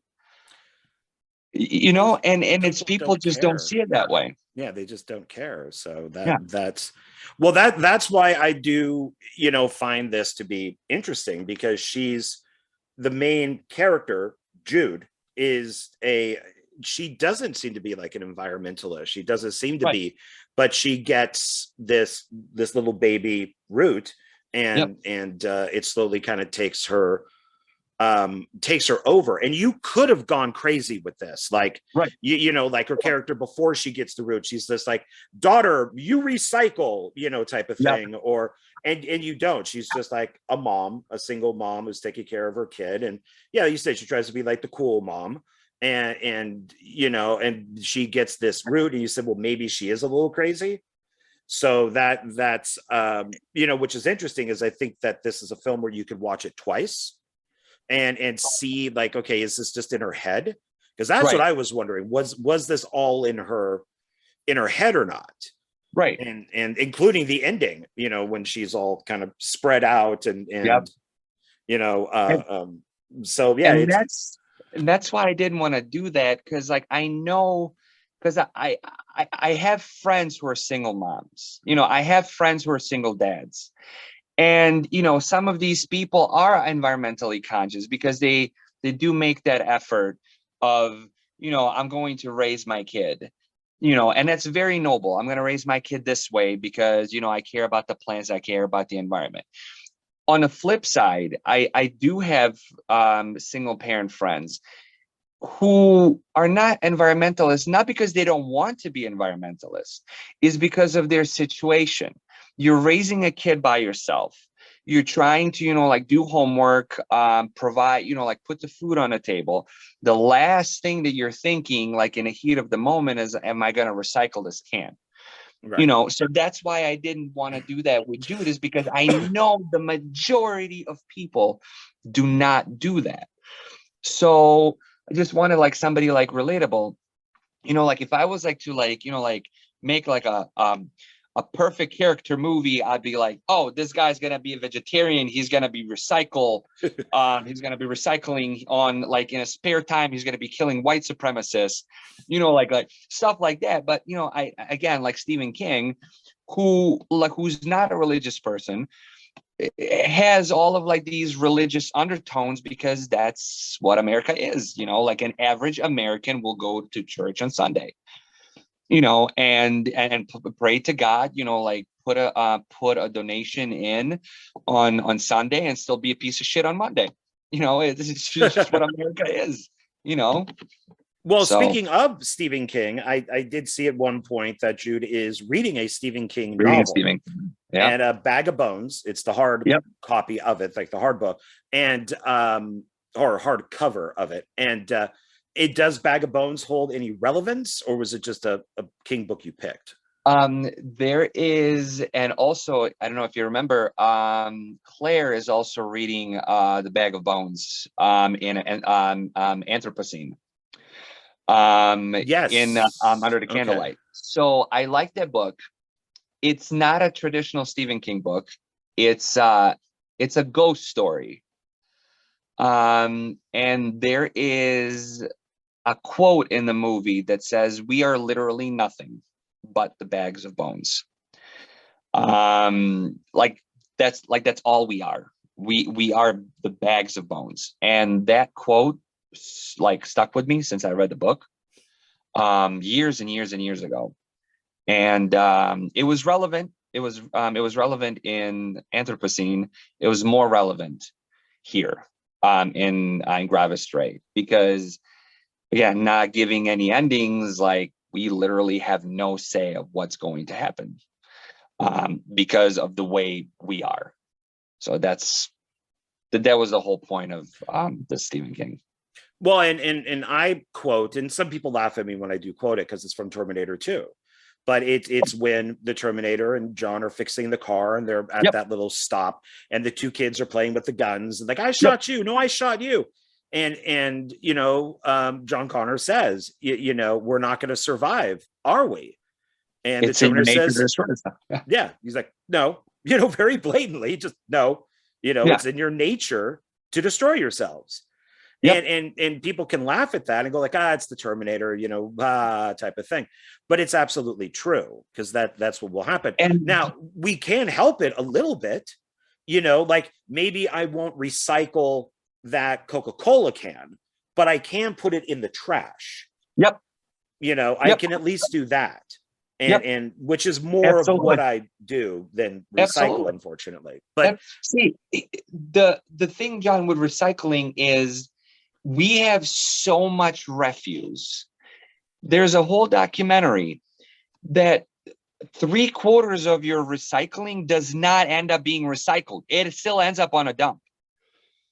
So that's a thing. At least put it in the fucking trash. And to go back to your Terminator, man, it is the, forget, Titanic, forget Avatar.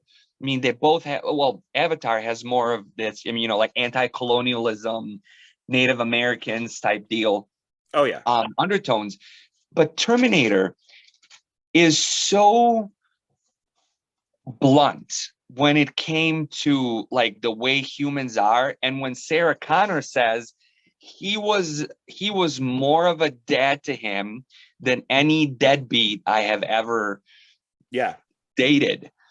And for John Connor to be such a little like rebellious shit, like to steal and like all that type of stuff, at the end of the movie, to cry for a machine, to cry for a machine. And even then, James Cameron has the machine say, now I know why you cry, but that is something I can never do. So he still goes back, like, to the remorse that people have at the end, like we do, a lot of us do feel bad, like I'm not perfect, man. Like how many times, I haven't recycled, I've done shit, like we all drive, gas guzzling cars and shit, but, we do have remorse. And that's the thing, like you need to have, like, remorse is a start. It needs to start somewhere. And that's what the genius of the Terminator was. No, you will destroy yourself because it is in your nature to kill yourself. A Terminator says that, whose sole purpose is to terminate. Right. And at the end, John Connor cries for a machine. And Terminator, that machine says, it is something I can never do. So it's like we still have, an opportunity to save what we have. It's just like we're being caught up in wrong things, and I don't think it's going to work out eventually. No, it won't. And if you want to, this might be a little bit of a leap, but it's for something like Terminator. It's all about electronics and robots and computers and stuff like that.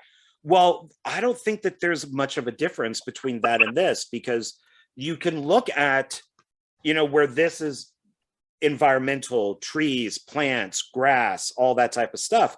In a way, they are kind of the same thing. I mean, they say like LA is, like a concrete jungle, Yep. or New York is a concrete jungle. Yep. Well, it's the same thing. I mean, Terminator is a metal Yep. wire jungle, while Yep. something like the film you made is more of a environmental trees and plants jungle. They all kind of mesh into each other, even though they're very different, because what would happen if the world ends? All the Yep. plants, everything would come up over the buildings, over the concrete, yep. over the machines and all that, the cars and all that type of stuff. So, I mean, like, yeah, like you have Gravis, an organic movie, and then you have Terminator 2, a mech movie. So it's like the two opposite, but each one will usher into something that we cannot survive. And even if, like how Christian Bale Terminator is, you see, you have, so now it's the war has been happening, and now you have all these buildings, but I don't know if you noticed, there's vegetation over everything. All the buildings, parking lots, everything is still buried under vines and growth, and right. So it doesn't matter. It's going to end this way, and that's the whole thing that the Christian America, we're too in our own heads on we own this. And like, to go back to your point, it's like, why beat a dog, why beat a cat? It's because like, you have people who are like, it's my property. That's why slaves were beaten. It's my property. Yeah, I paid for it. In a way, yeah. I paid for my wife, so I can beat her or whatever it is. And, so it's 150 years ago, you paid for a slave, so you could have done whatever you wanted, with him and her. Well, yeah, and you had mentioned picking flowers. I think we own the land, so I'm allowed to. And what you don't even think about, that if you're somebody who's just walking and you go, oh, that's a pretty flower. You pick it and maybe you put it in your pocket or your ear, or whatever it is. You don't think about it. I see that in movies and go, why did you just do that? Stop. He loves her. He loves her. Yeah. So beautiful now with that flower. Yeah. Carving into a tree is not good, but like Sarah Connor does in Terminator 2, she carves into the table. To me, that's fine. I mean, you're ruining somebody's property, but it's better than carving into a tree. So I think you could make something like this much bigger.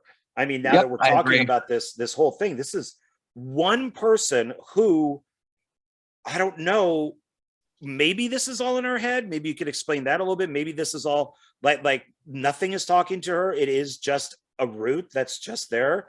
And she basically takes the life of somebody thinking it's talking to her, and the ending is the way that it is. I don't really want to give that too much away, but maybe that's all in her head, or maybe it is happening. So that's like one thing I really wanted to leave to interpretation to whoever watches it. And so there's a little subtle thing. There's a subtle scene before the murder happens.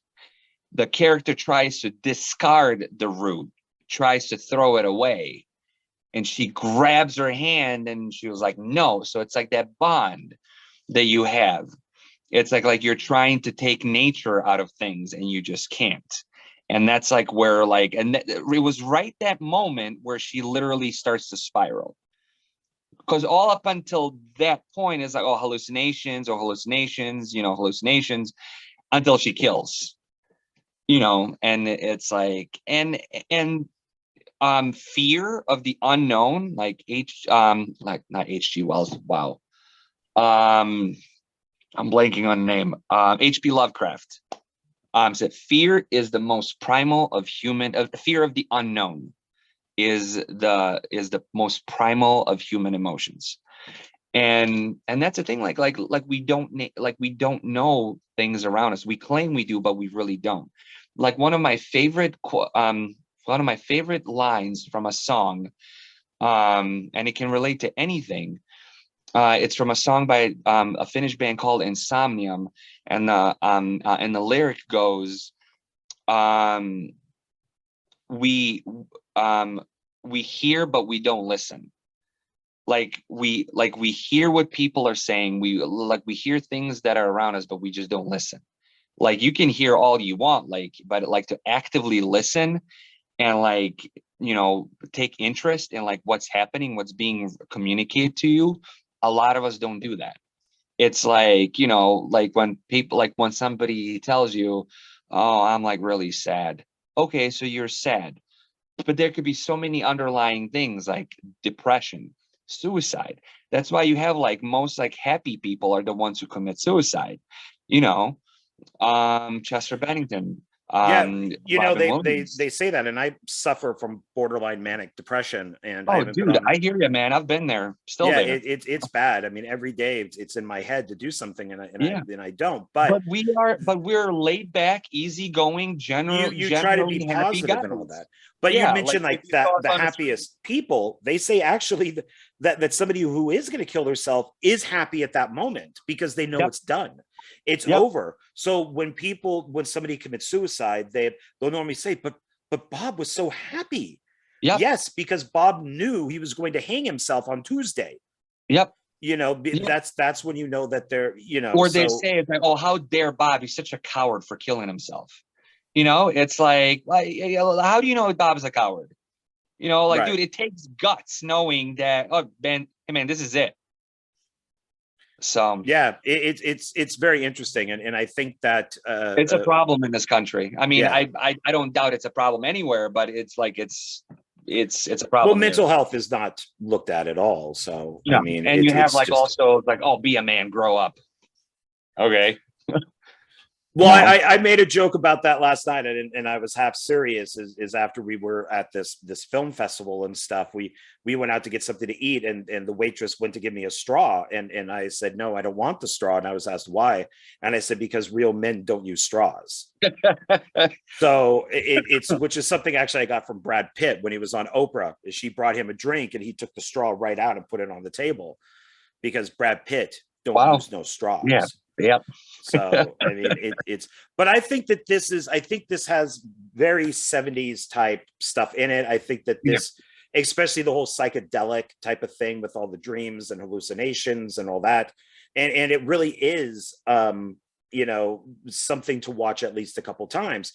Maybe watch it straight first, and then freaking get high and watch it. Yeah, I was gonna say get drunk or high and get buzzed and watch it, because I wanted to create something that's like a trip.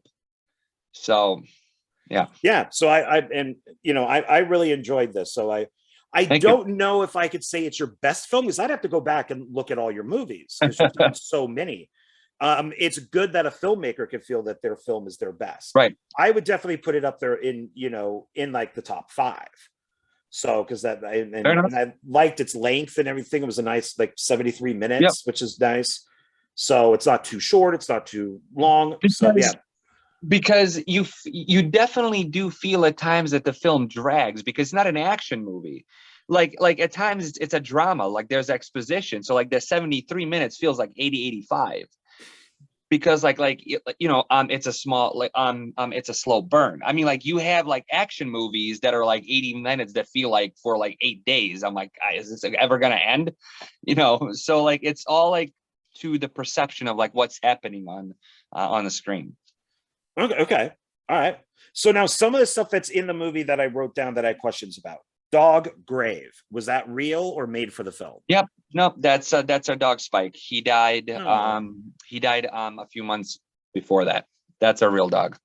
Oh wow. Okay, sorry. I don't like. It was a long battle. He had kidney failure. So, I mean, you got it on film. So if you ever move or anything like that, you got it. He's immortalized. Yes, definitely. And what film is the mother and daughter watching? You don't ever see the front of the TV. They're watching my film Jericho. No, they are watching a movie. You can see it. They're watching a movie Jericho with my friend Will. It was an action movie. It's a black and white neo-noir kind of John Wick-ish movie. Very cliched in parts where, you know, he was an ex-hitman brought back to the game because his wife was killed, who showed him love and whatever. And yeah, it's actually free to stream on my YouTube. Like it's just up there. I know Yeah, it's one that I need to still purchase. I think I need to get like 3 or 4 more of your films to complete the collection. okay. So Excuse me. Let me know what's up and I'll see like what I have here. oh, okay, cool. Yeah, I'll let you know. And then how many stages of there are for the route? So there is only 2. Okay. Well, 3, I guess, like if you count like the thing that's like ends up like in a skull. Like finally, like when everything is like said and done, I guess. But yeah, like the first one that she picks up and that like it eventually turns into that like the big thing. And those are all made. They're not. Sorry if I'm jumping around the screen. My computer's messed up with like no wiring, worries. So the original one, that was the one that we dug out, and that's the one that I've been saving like in our basement. And then we had to work that into the script because it was trying, like it was growing mold, like it was growing like nasty ass things like on itself because like it was in a damp basement. And I asked my good friend Greg, who did all of the props for the film, did the skulls, he did like the vines, the roots, like the underbrush, the growth, all that type of stuff. I'm like, hey man, I'm like, we have this much time to film with like the actual root. Can you make this as an evolved thing, like sort of like Dragon Ball Z Super Saiyan type stuff, to show that it evolved. So that was what I have here on my computer, and that was made. Okay. And you did title cards like day 1, day 2, day 3. Yep. So was that always planned? Was that in the script too? That was always planned. I wanted to show a clear progression of like her deteriorating sanity. Do you feel if those title cards were removed that it would still make sense that people would still get that, or do you think the title cards really help? I think title cards would help. Mainly because I mean there is a clear progression of like her insanity. It's just like when something happens and then like goes blank, and then it's like day 3 is like, holy shit, like what's happening now? So it kind of like adds adds like the mysterious momentum to the film. Yeah, because otherwise you could say maybe without the title cards that this took place over a year, but with the title cards, it only just took place like a few days. Yep. Yeah. So, and then did it's Crystal who played Jude? Did she apply her own makeup? Because I saw that it also said like she did makeup effects. No, she did. There's on our Facebook page, there is a time lapse of her applying the weeds and flowers to her face. Oh wow. That was incredible. She and like I said, yeah, we did everything chronologically because you saw like she gets like nastier and nastier and nastier looking. And then the digital effects were done by Jay Krednock. Never had anything like that in my film, especially like when like her entire body just gets like engulfed in like roots. That was tough. But I thought that came out excellent. Yeah, no, that makeup looked really good. So especially with her acting in it too, I can, only imagine. Yep.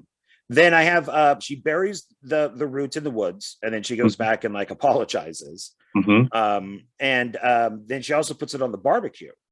And it bleeds.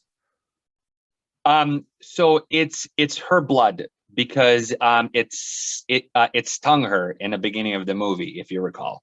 Yes. Like when she was like, yeah, and that's like what that's like one of the things that helped it evolve. Yeah, so that was like her crazy excuse me. That was like her crazy part of burying it kind of like, hey, just go back to where you came from. Freaking out, coming back. I'm sorry. I'm never going to do this again. And then she tries to burn it. And that was in my backyard. That was our fire pit. That was a really tough shoot, because we did have to, show that something is burning, but I didn't really want to ruin the roots. So we're like, all right, so we're gonna light the bag on fire with the root on top of it for like 3 seconds. Jake, once I like stop rolling, you just kick it out and just save the root. So we kind of did it. I mean, we kind of did it cheaply, but it was like, considering the budget, it's the only thing that we had could do. Save the root. Save the root. She puts it into the fire pit. It burns. She comes back. That's like when she realized, I really cannot get rid of this thing. What do I do? And it does talk to her, so it does have that voice, which then I made a note on here that says the root talks. Is this real or in her mind? Which, like you said, that's up to interpretation. Definitely, whoever watches it, they can figure that out for themselves. And she does like to drink beer, just like a Supreme Court justice. She likes to drink beer. She does. It's good, man. This is a good area for beer. A lot of local brew too. Yeah, and so it wasn't like a fake label. It was like a local place. No, yeah, local place. Yeah. Okay, that's nice. A little bit of advertising for them. What she was drinking was called a Raging Bitch, I think, was ironic. Yeah, like it's a local brewery. Well, not like local to me, but it's like a southern tier. So it's like a few miles down, like south of like where I live. Okay. And then she cuts off her hand, so that's nice and bloody, which is good.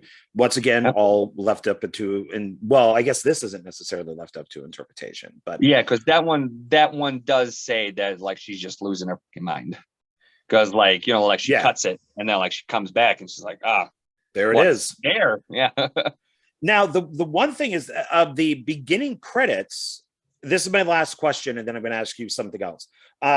The beginning credits are just kind of typical credits, but the ending is all friggin' animated and stuff and zipping around, and it looks all 3D. And so that's the end credits. Why not also do that with the beginning credits? So I wanted to do something, and because of the beginning narration in the movie. And that's like my only preaching that I do in a movie is like the story that's being told in the beginning about a guy who went into an emergency room and they found that there was a pea growing in his lungs. That's a real story. That's like that actually happened. So I wanted something that's organic. I wanted something that was simple. I wanted something that would just expose the movie. The ending was like, yeah, look at all these cool credits to this kick-ass movie that just happened. So that was like my light and day. Sorry, I keep coughing. It's okay. I cough and drink all the time, so it's very dry out here in Vegas. Yep.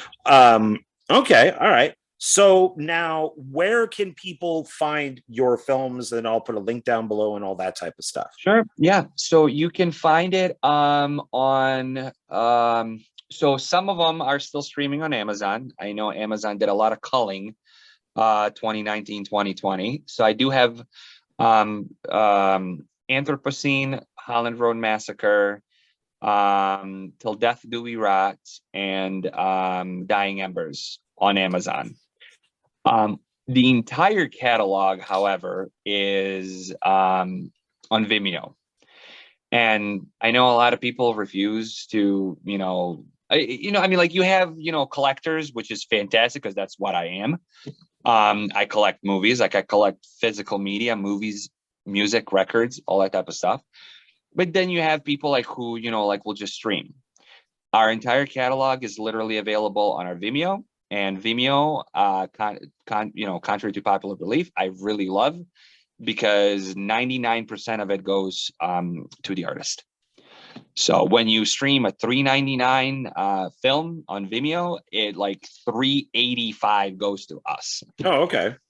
Yeah, Vimeo is fantastic, and the quality is exceptional. And Vimeo, you can stream on most things, so it's very artist friendly. Okay. Everything's on there. And one last thing I'll mention on this, because I did want to bring it up, is so you have Jude wearing the Holland Drive, the Pigman shirt. Yeah. It's also her wallpaper. Yep. So that makes appearances throughout. She's a huge fan of the movie. Apparently. You should have had a copy of it on her shelf. I wish. Hindsight. Yeah. So now I want to get a little bit serious. We discussed this a little bit earlier, and so you live about, you said 21 minutes away from where that mass shooting took place. Yep. And it's coming more to light of who this asshole is, who went in and shot these people. The body armor, the cam, his whole thing about not being replaced because he's white. Yep. Race theory, all that stuff. So tell me a little bit about this, because you've been in that area and you probably know more about this than I do. What are your thoughts and everything on it? Yeah, it's the craziest thing about it, as it's coming closer and closer and closer to home. I'm like one of those people where it's like, oh, great, another shooting. Let's send thoughts and prayers that are not going to do anything, and just move on and go to the next shooting, do more thoughts and prayers, and just like rinse and repeat, where people do stop and acknowledge that this is that's another thing that bugs me. Yes, it's a tragedy. No doubt. Yeah. Oh, yeah. But what people fail to finally come to terms with, it is a domestically bred terrorist attack. I'm sorry, like you are using your hatred towards a specific group of people, and somehow you're still, again, only an alleged killer. The conservative politicians are like saying, it's like, oh, these are crisis actors. This is a false flag. This is what happens in blue states. Regardless of, that they fail to, accept that the violence all has to do with the proximity of certain different people, races, not, like black people just not killing black people just for the hell of it. It's just that in that area, it's predominantly black people. Why don't we talk about like the drunk people like who pull out guns and fucking like run each other like in a country? They're all fucking white people, so like people Right. are always looking to say, okay, like I get it. Media, like a lot of media is dishonest. A lot of media is, is a quest for ratings. I mean, South Park has a whole episode about quest for ratings. Like we get that, but we're intelligent people who can, determine false from the truth, who can, separate a conspiracy theory from reality. So. Yes, I watch CNN. I do not watch Fox News because I looked up Fox News this morning, and on the post about the shooting and about the shooter, they had thousands of laugh react emojis. And I'm like, these people who laugh reacted to this awful, awful, awful thing that happened yesterday are, they should possibly be looked at in the future, because if you're laugh reacting to this now, you could very well be a fucking suspect. Right. In a couple of months. So like I said, like, like we're sitting here and you hear about a shooting in Texas. You hear, a shooting in, hundreds or thousands of miles away. And it's like, man, this is fucking awful. Like these poor people, like, like innocent people who like went to a theater, innocent people who went to, like a concert, which I've been to last weekend. And like now that this happened, I was like, dude, I could have been shot, you know, but I'm like, now this happened literally like 20 miles away from where I live at a supermarket chain that we shop at regularly. And it's like, like that could have been me and my daughter because we went to a different location of the said chain, just the day before. Well, is it 20? Did I get it wrong? Is it 20 miles or like 20 minutes? It's like, I mean, like, it's like a mile a minute. So like it's like 20 like 25 miles, Okay. 25 minutes. So, but it's like, it feels like it's in your backyard, Right. but like, Well, it's in your area. Yeah. I mean, right. And the worst thing is going and like seeing these grieving families having to read comments like on local media about, oh, it was probably set up by, which I screenshotted them. I'm going to post them later.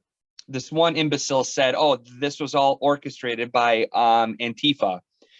it's always Antifa. Oh, it's And always Black Lives Matter and George Soros. It's The never blacks and the Jews, those are the never ones that are Proud doing it all. Boys. Oh yeah, and the Jews and their lasers. Yeah. It's never the Proud Boys. It's never like the white supremacists. It's always Antifa.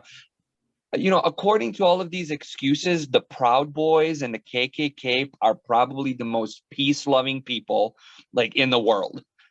Right. So our governor, Hochul, who simply just went on, on air and was like, please, which again, I don't believe, God or devil has to do anything with what happened, but, people need scapegoats. She went, on air and like, people do want to hear that, like God, end this hatred, give the victims, the peace of mind and stuff like that. So she went on air and she said that, and all these people said, yeah, what do you expect? This is Hochul's New York. Like, what do you expect from a state like this? Like whatever your political beliefs are, you don't go and like you say shit like, oh, it was the liberal, it was the libs. You know what? Yeah, the libs wanted to own themselves. So this guy wanted to ruin his life and he acted like a shooter and he shot up a shit ton of innocent people. It's like, it just seems that these conservatives do not have like, Well, they don't think. I mean, when you yeah. think about something like this shooting among all the other How ones, do you like spin this on the fucking liberals? well, It's like we had talked about that documentary, Emmanuel, where the white supremacist guy goes into the black church, they welcome him, and then he starts killing them. The police lead him out in a vest, in a bulletproof vest. But if it was a black person who went into a white church, they would be just killed. All of a sudden, oh, I guess he tripped coming out of the stairs. That's why we shot him 20 times in the back. But see, John, what you're saying right now is I'll go out, like, and I'll argue with somebody and I'll use that reasoning because it's the fucking fact that if that guy yesterday was black, there's no way he would have gotten out of the store alive. No. But since he was white, he was properly, like restrained, put in a car. He got an arraignment, pleads not guilty. It's a whole fucking separate thing. But you will argue that, and then somebody's going to say, well, why are you making this about race? Because it is about race. A lot of it is trying to start a race war. Dude, the race war is happening because black fucking people are being gunned down. Churches, theaters, like fucking supermarkets. Well, look at somebody like Kyle Rittenhouse, who's a hero. I mean, he was underaged from another state, got the gun illegally, and went to shoot black driven by people. his mother, driven by his mother. Yeah, and there's video that was not allowed in court of him looking at, I think it was like a Walgreens, talking about shooting black people. And the judge, who was a Trump supporter, would not allow that into court. But I wouldn't Rittenhouse be was acquitted the day the trial started. yeah, and I wouldn't be surprised if this guy who killed everybody yesterday would gets his own show on Insanity plea. Newsmax. Oh yeah, or like insanity plea or something. Hey, Yeah. he had troubled. Dude, my father-in-law said today they need to start charging parents now. They need to start charging parents. I'm sorry, man. How do you have an 18-year-old in a house, 19-year-old in a house, oblivious that he's been indoctrinated by right-wing media? The dude quoted Tucker Carlson. So, Yeah. and somehow Tucker Carlson still has a show on air, still spills his propaganda. The most popular show. Yeah, I mean, it's massive. And that's the thing, man. We should if Tucker, no, not Tucker Carlson. I mean, we should send him too. But if Rittenhouse is such a hero, there is a country right now that's literally fighting for its survival. We should send Rittenhouse to Ukraine. I'm like, if you are fucking serious about protecting people, protecting property, there's a whole fucking country under fire right now who are actually literally fighting for their existence. Well, here's an AR. No, that's because they have the bioweapons and they're creating all those diseases in those labs. That was perpetrated by Hunter Biden. Yeah, in his laptop. And that's why we like, Putin, is because he's doing this job that Biden won't do. Dude, Putin is Trump 2.0. Like, Trump is Putin light. Like, I mean, I'm not gonna get into the whole thing because there's so much of it. But have you noticed how during Trump's presidency, all the good people, all the people, and there's a video of him saying not on Carlson, on Hannity, because Hannity somewhat has some sense of his mind right now. That is trying to hey, maybe January 6th wasn't that, So, dude, when Hannity is a breath of fresh air on Fox, how fucked up is that? But Trump was saying on Hannity how, oh yeah, Kim Jong-un loves his country, wonderful guy. I got along with him. I got along with Putin. I'm like, dude, he got along with the president of China. How fucked up is it, dude, that a leader of a nation that's seen as the leader of the free world, the U.S. president is de facto the leader of the free world. While Trump was the president, it was Angela Merkel of Germany. But how fucked up is it that the leader of the free world really gets along with the leader of North Korea, the leader of Russia, the leader of China, but the French president, the British prime minister, the NATO, we're pulling America out of NATO. How fucked up is that we got along in those 4 years? We got along with China and Russia, all totalitarian regimes, but we turned our back on France, UK, literally all of our traditional long-term allies dating from World War II. It's fucked up, dude. Because they like the gays. That's the problem. A lot of these nut job, QAnon Trump supporter people love Putin because he executes or jails gays. Yeah, gay people. They also and the media. The media. And Trump, because for 4 years we had fake news.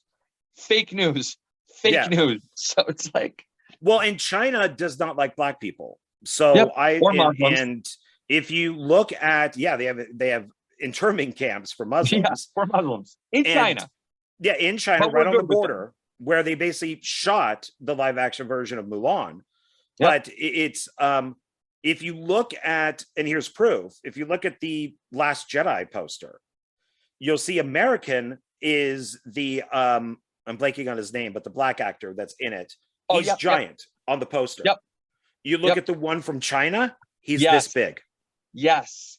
Because So- they don't like black people at all, and that's why Trump loves all these guys. Putin hates gays. He, then China doesn't like black people. Yep. It's authoritarian regimes. That's what Trump likes. Like he likes to be in charge, and every time it was questioned, it was you suck, you're fake news. Let me just get this out of the way. So for 4 years, we had a doctrine of shoot the protesters. If there's protesters at my rally, punch them in the fucking face. And then, there is a video of him saying that at his rally, but all of his supporters. There's video on all of that. Yeah, it doesn't matter. That's not true. That's fake news. It was altered by liberal media, where he says, I can go to Fifth Avenue in New York, shoot a man in broad daylight, and I would not lose any votes. And he was right. Yep. Yeah, Absolutely. yeah. We have the pussy grabbing. We have all of this like misogyny, all of like this shoot the protester, kill these guys, shoot the people crossing across the border. The minute Biden's, and we're all okay with that for 4 years. The minute Biden says what's happening in Ukraine is awful, Putin shouldn't remain in power. How can fucking Biden say that? Biden is inciting violence. Biden is like, he's calling for the world war.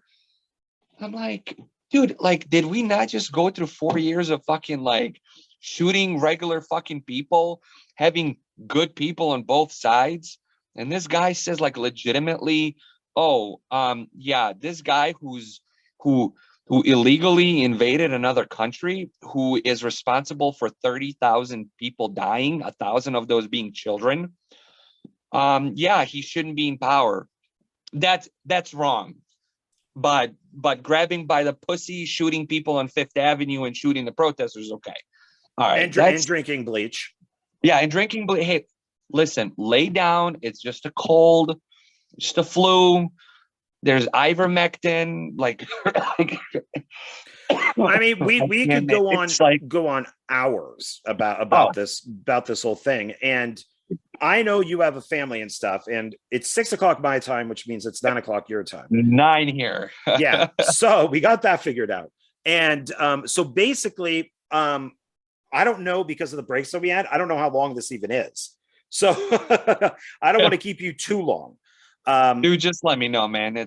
I'm cool. I'm down for whatever. Well, let's kind of circle back to the tragedy that happened that was close to you. Okay. I mean, and what have you heard on the news or anything? I mean, it's just like, it's still just being reported right now. It's, like the facts, and the thing that really bugs me, that he's still an alleged killer, even though he live streamed everything. I think Twitch should be held accountable, because it was streamed, and like, at what point was this cut off? So I think Twitch should be has something to do with this. And it just, it just over news, and it's like, just, like, it's the vigils, it's the stuff, yes, like to help people cope, with what happened. But dude, like, something needs to be done, man. Like, until we go out, and until everybody accepts that this is domestic terrorism from the growing right wing militia, indoctrinated people, it's going to get worse, man. Like I said, like, this is coming, like, everybody's like, like, somebody in LA is like, oh, there was a shooting in Texas. The people in Texas, oh, there was a shooting in LA.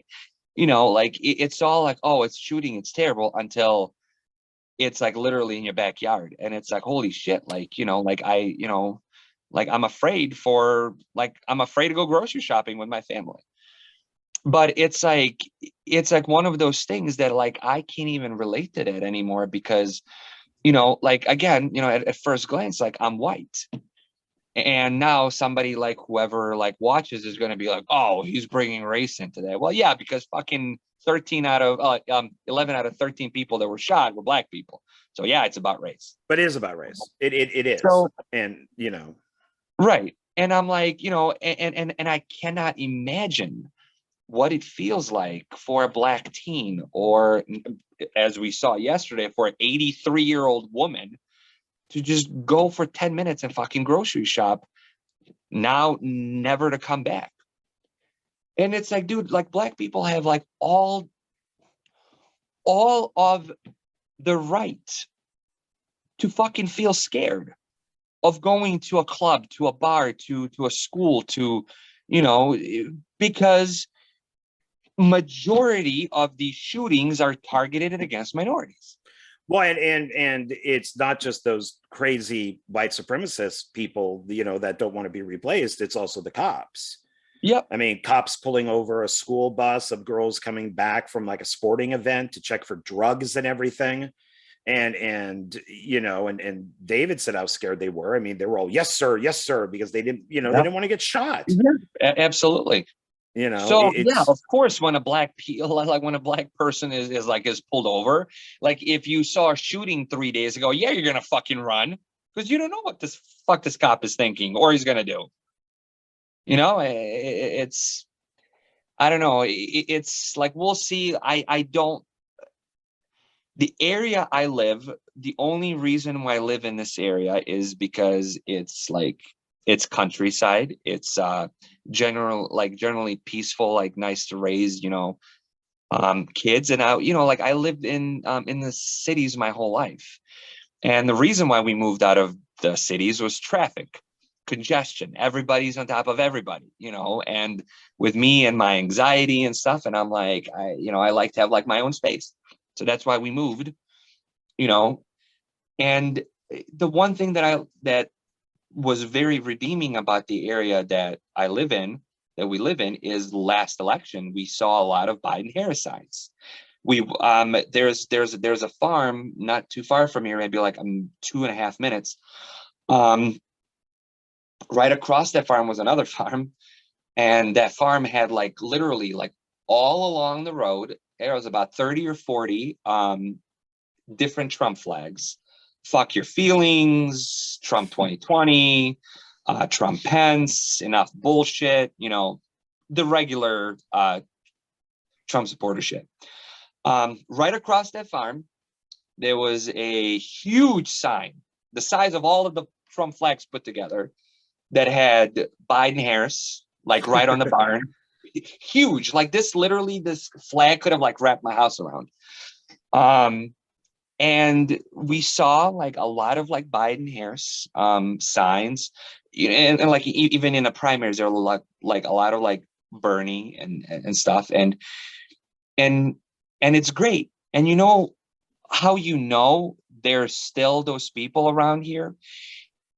The minute election ended, all of the Biden-Harris signs went down. I voted for Biden-Harris. I voted for Hillary in 2016. I voted for Biden-Harris in 2020.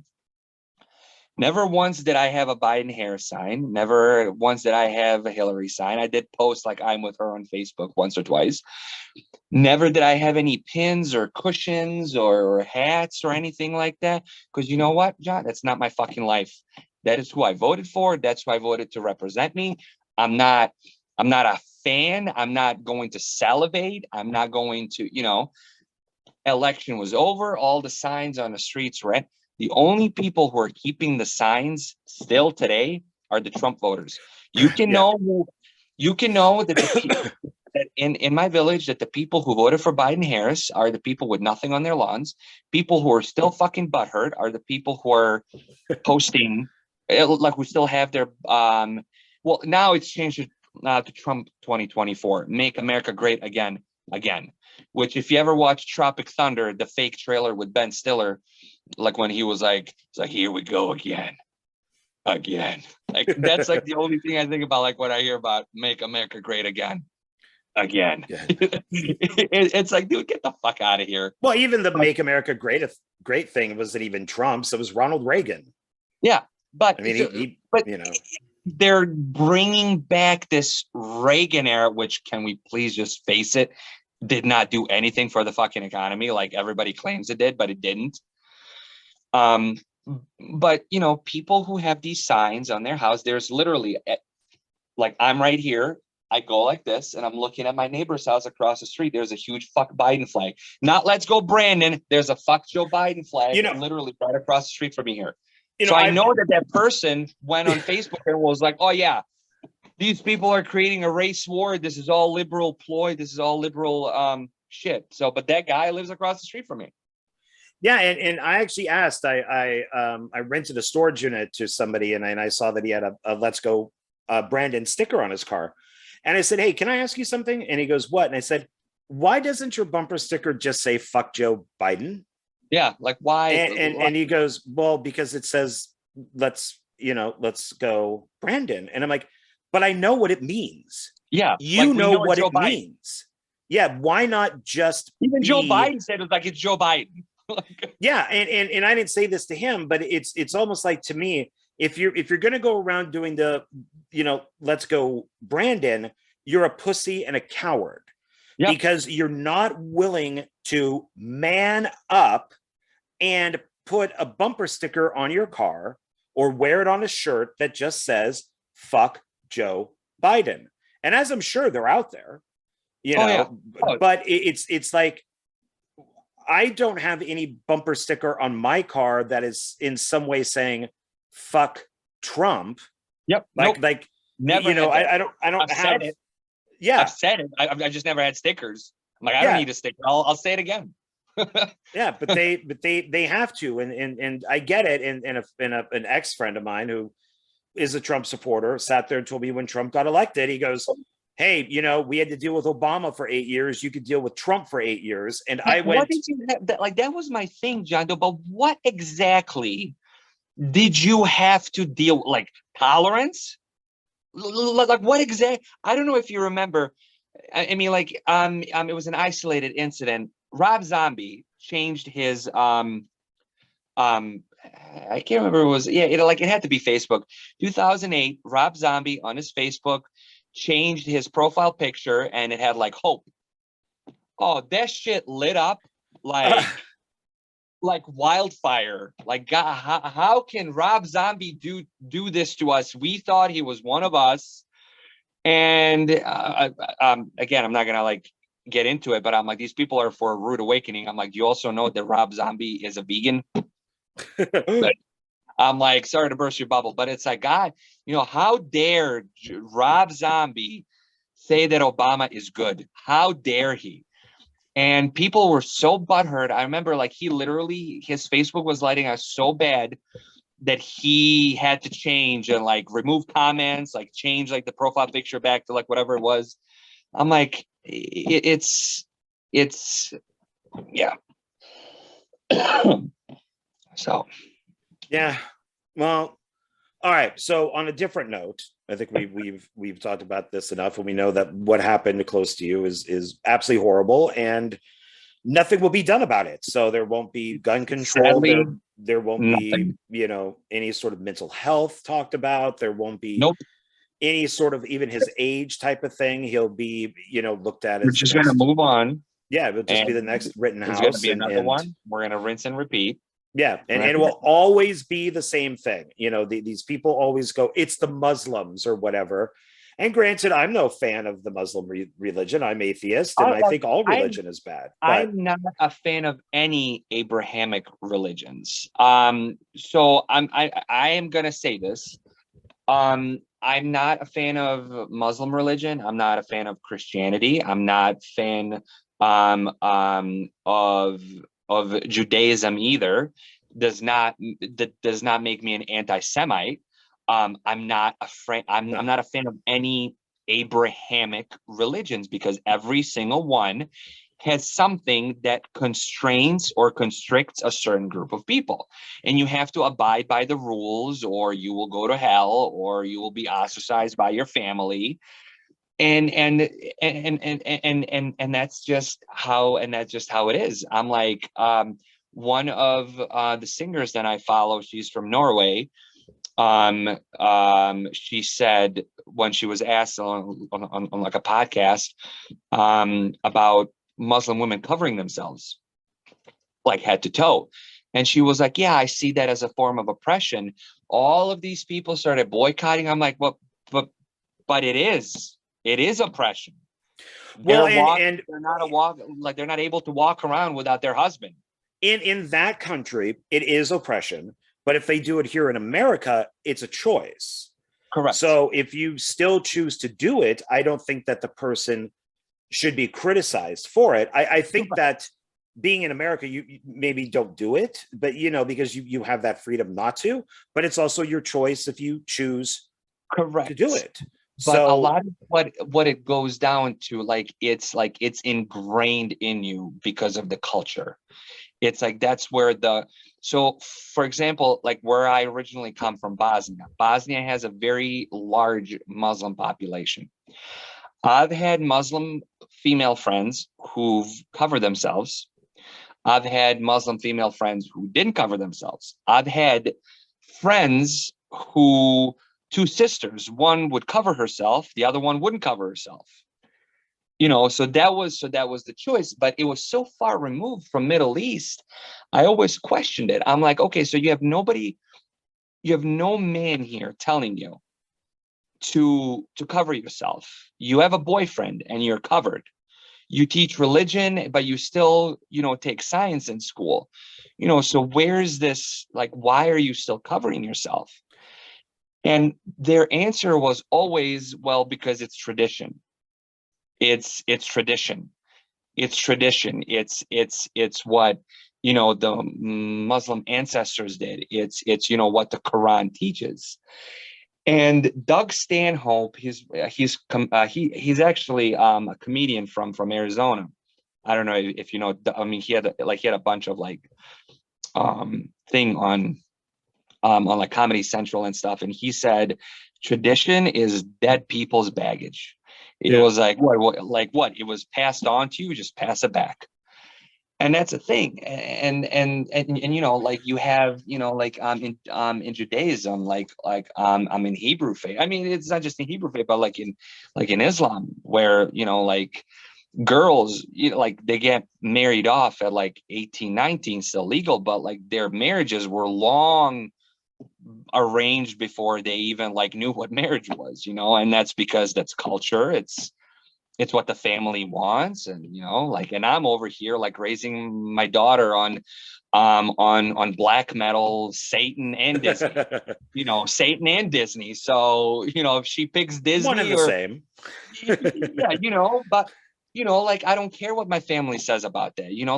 I told my mom the other day, which upset her greatly, we have a boy on the way due in July.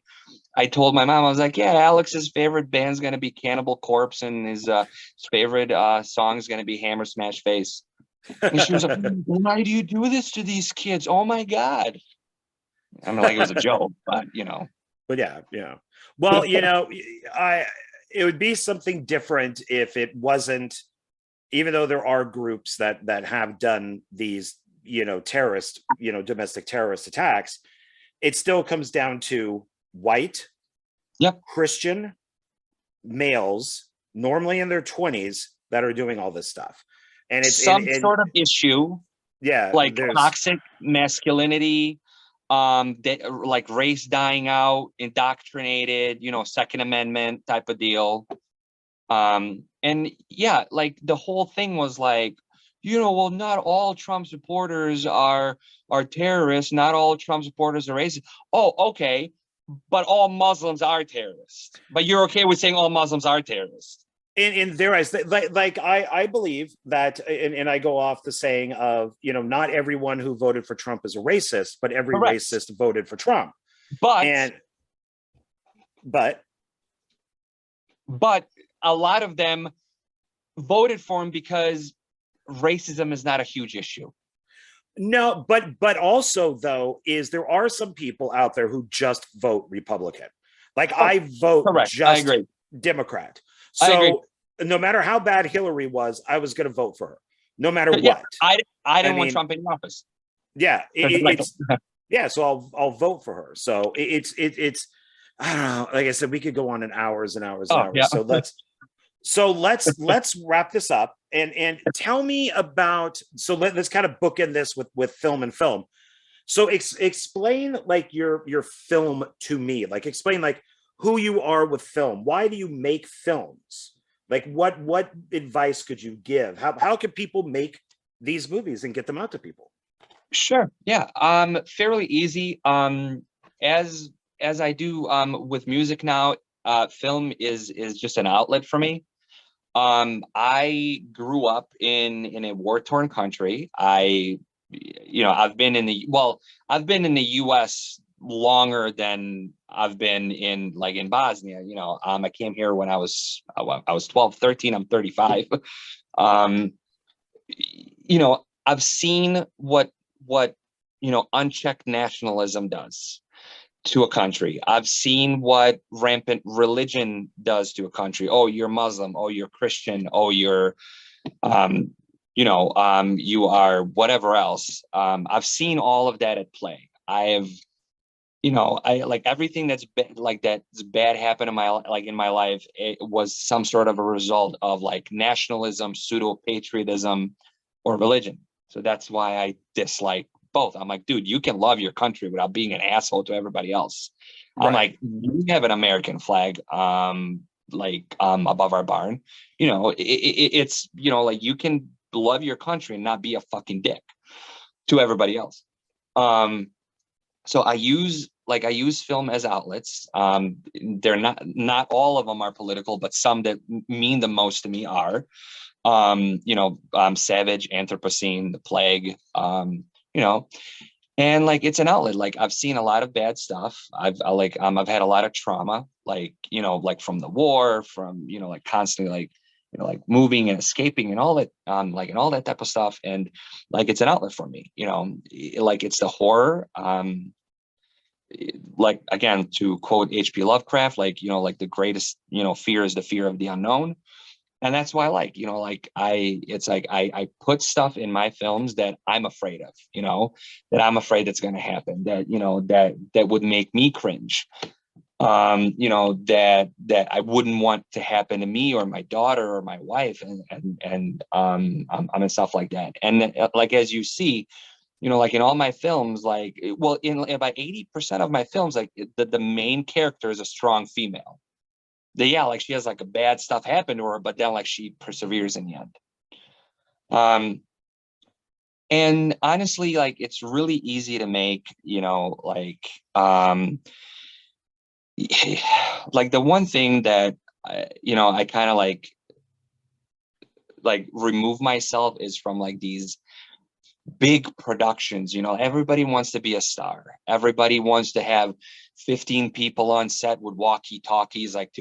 Everybody thinks like the more people you have on set, the more cameras you have on the set, the more gadgets you have, like the more professional your movie will look. I'm like, dude, I've been on sets with 4 people on them, and 4 people are doing 8 other things. I've been on sets that literally have 17 girls and guys just like walkie talking each other. And nobody knows what the fuck is going on, and just like my advice, to people is just like to do your own thing. Like if you want to make a movie, you go out and you make a movie, it's very easy. Everybody, it's more accessible making a movie now than it was 10, 15, 20 years ago. Now you have people making a movie on the phone, and everyone's like, well, you're not being a filmmaker. Why are you not a filmmaker? If you're filming on the phone, are you going to say that somebody's not a musician because they to create a whole landscape, they use a MIDI keyboard instead of a keyboard? I'm like, it's still notes, it's still sounds, it's still music. like everybody has like this notion of like the bigger, like bigger is better, the more people is better, and I'm gonna be a star, and people are gonna know me, and you know, like, and all that type of stuff. And people get caught up in these like clicks. People get caught up in like these, oh, we're gonna make this movie with this 4K camera, and like, okay, so you're gonna make a movie for like with 4K, it's still gonna fucking suck, you know? And like people think like just because they have this or that, it's gonna be awesome. One of the best books that I read, and I mean, I don't want to say it's the only book, but it's the most accessible book, is Robert Rodriguez's Rebel Without a Crew. Yeah, great book. Chronicles all how he like donated his body to science, had like experiments made on him, and all the shit, like just to find a movie. And it's like, dude, Robert Rodriguez made movies that were cheaper than some people like you and me make today. And you know, and like some people don't understand, like they always think the bigger is better, the more is better, and it's just not. And they get caught up in all this drama, and they take like 4, 5, 6 movie, like 6 years to make a movie. You know, like it's me. I just like always filming. I'm not saying like all of my movies are amazing or great or groundbreaking. They're not. But it's like it's fun. It gets a message across. People have fun. Like people go on to do other projects. But like these people have like, oh, he said this and she said this, and now we gotta wait. And it's been like 4 years since we filmed the last take. You know, people get so discouraged and disheartened and stuff. And it's just, my thing is like, just don't listen to what people say and just do your own thing, I guess. You know, like just if you want to go make a movie, just go out and make a movie. There you go. And there's many ways of doing it these days too. And so many ways. Yeah, now with Kanaki and Makeflix and all that stuff, you really don't even have to find distributors. You know, there's people out there who will do it for you. Yeah, you do. I mean, like, you know, like there are a lot of scams. I fell to, you know, and everybody like wants to be a producer. Hey, we love your movie. We love your movie. Like we want to release it. We want to distribute it. We're not gonna pay you, but you know, like we're gonna put your movie out there. Andreas, who's the lead singer of Dark Funeral, he was on a podcast with me for another podcast, like for another person. When we were he composed music for my film Veronica. He by profession, he's a musician, and he was like, yeah, everybody wants to be a superstar, a rock star in a band. Everybody like wants to tour the world and like do this, do that. He was like, you know, sometimes all you need like is like your own room, a bass, a guitar, like a drum machine, and like, it's all you need. But everybody wants to like have 8 drum kits like hauled by a truck into a venue, because that's important, you know, like people want to see that that's what you're doing, and but you know, fuck everything else. People need to like scale back and like see like the true sense of art. And like I think a lot of people are like losing, you know, like what art is all about. All right, well, there you go. I think that's a good place to end it. So yeah, okay, there we go. Awesome. Well, thank you everybody for joining us. I appreciate it. At this moment, I don't know how long this is going to be. So if you've made it to this point, I'm hoping for 2 hours, but I think it went over. I'm not sure. Probably when I get all this done and I add it up the time, it's going to be like an hour and a half. And because I'm so horrible with math and everything. And so you never know. Maybe it's only an hour. That I doubt, but thank you everybody for watching. I really do appreciate it. And there'll be another one up in about it's going to be now every other week. So just got too much to do. And and Emir, thank you. I really appreciate you being on a second time. Man. And always fun. You know, we'll talk more when more movies come out, or we'll go back and we'll take a look at something older. You got it, man. Yeah, you know, Plague, I'd be interested in talking about all 3 of those in one interview. So let me know. I'm down. All right, groovy. All right. Well, thanks everybody. And I will talk to you guys on the next one. Bye. Thank you. Bye, everybody. Bye. Bye. All right.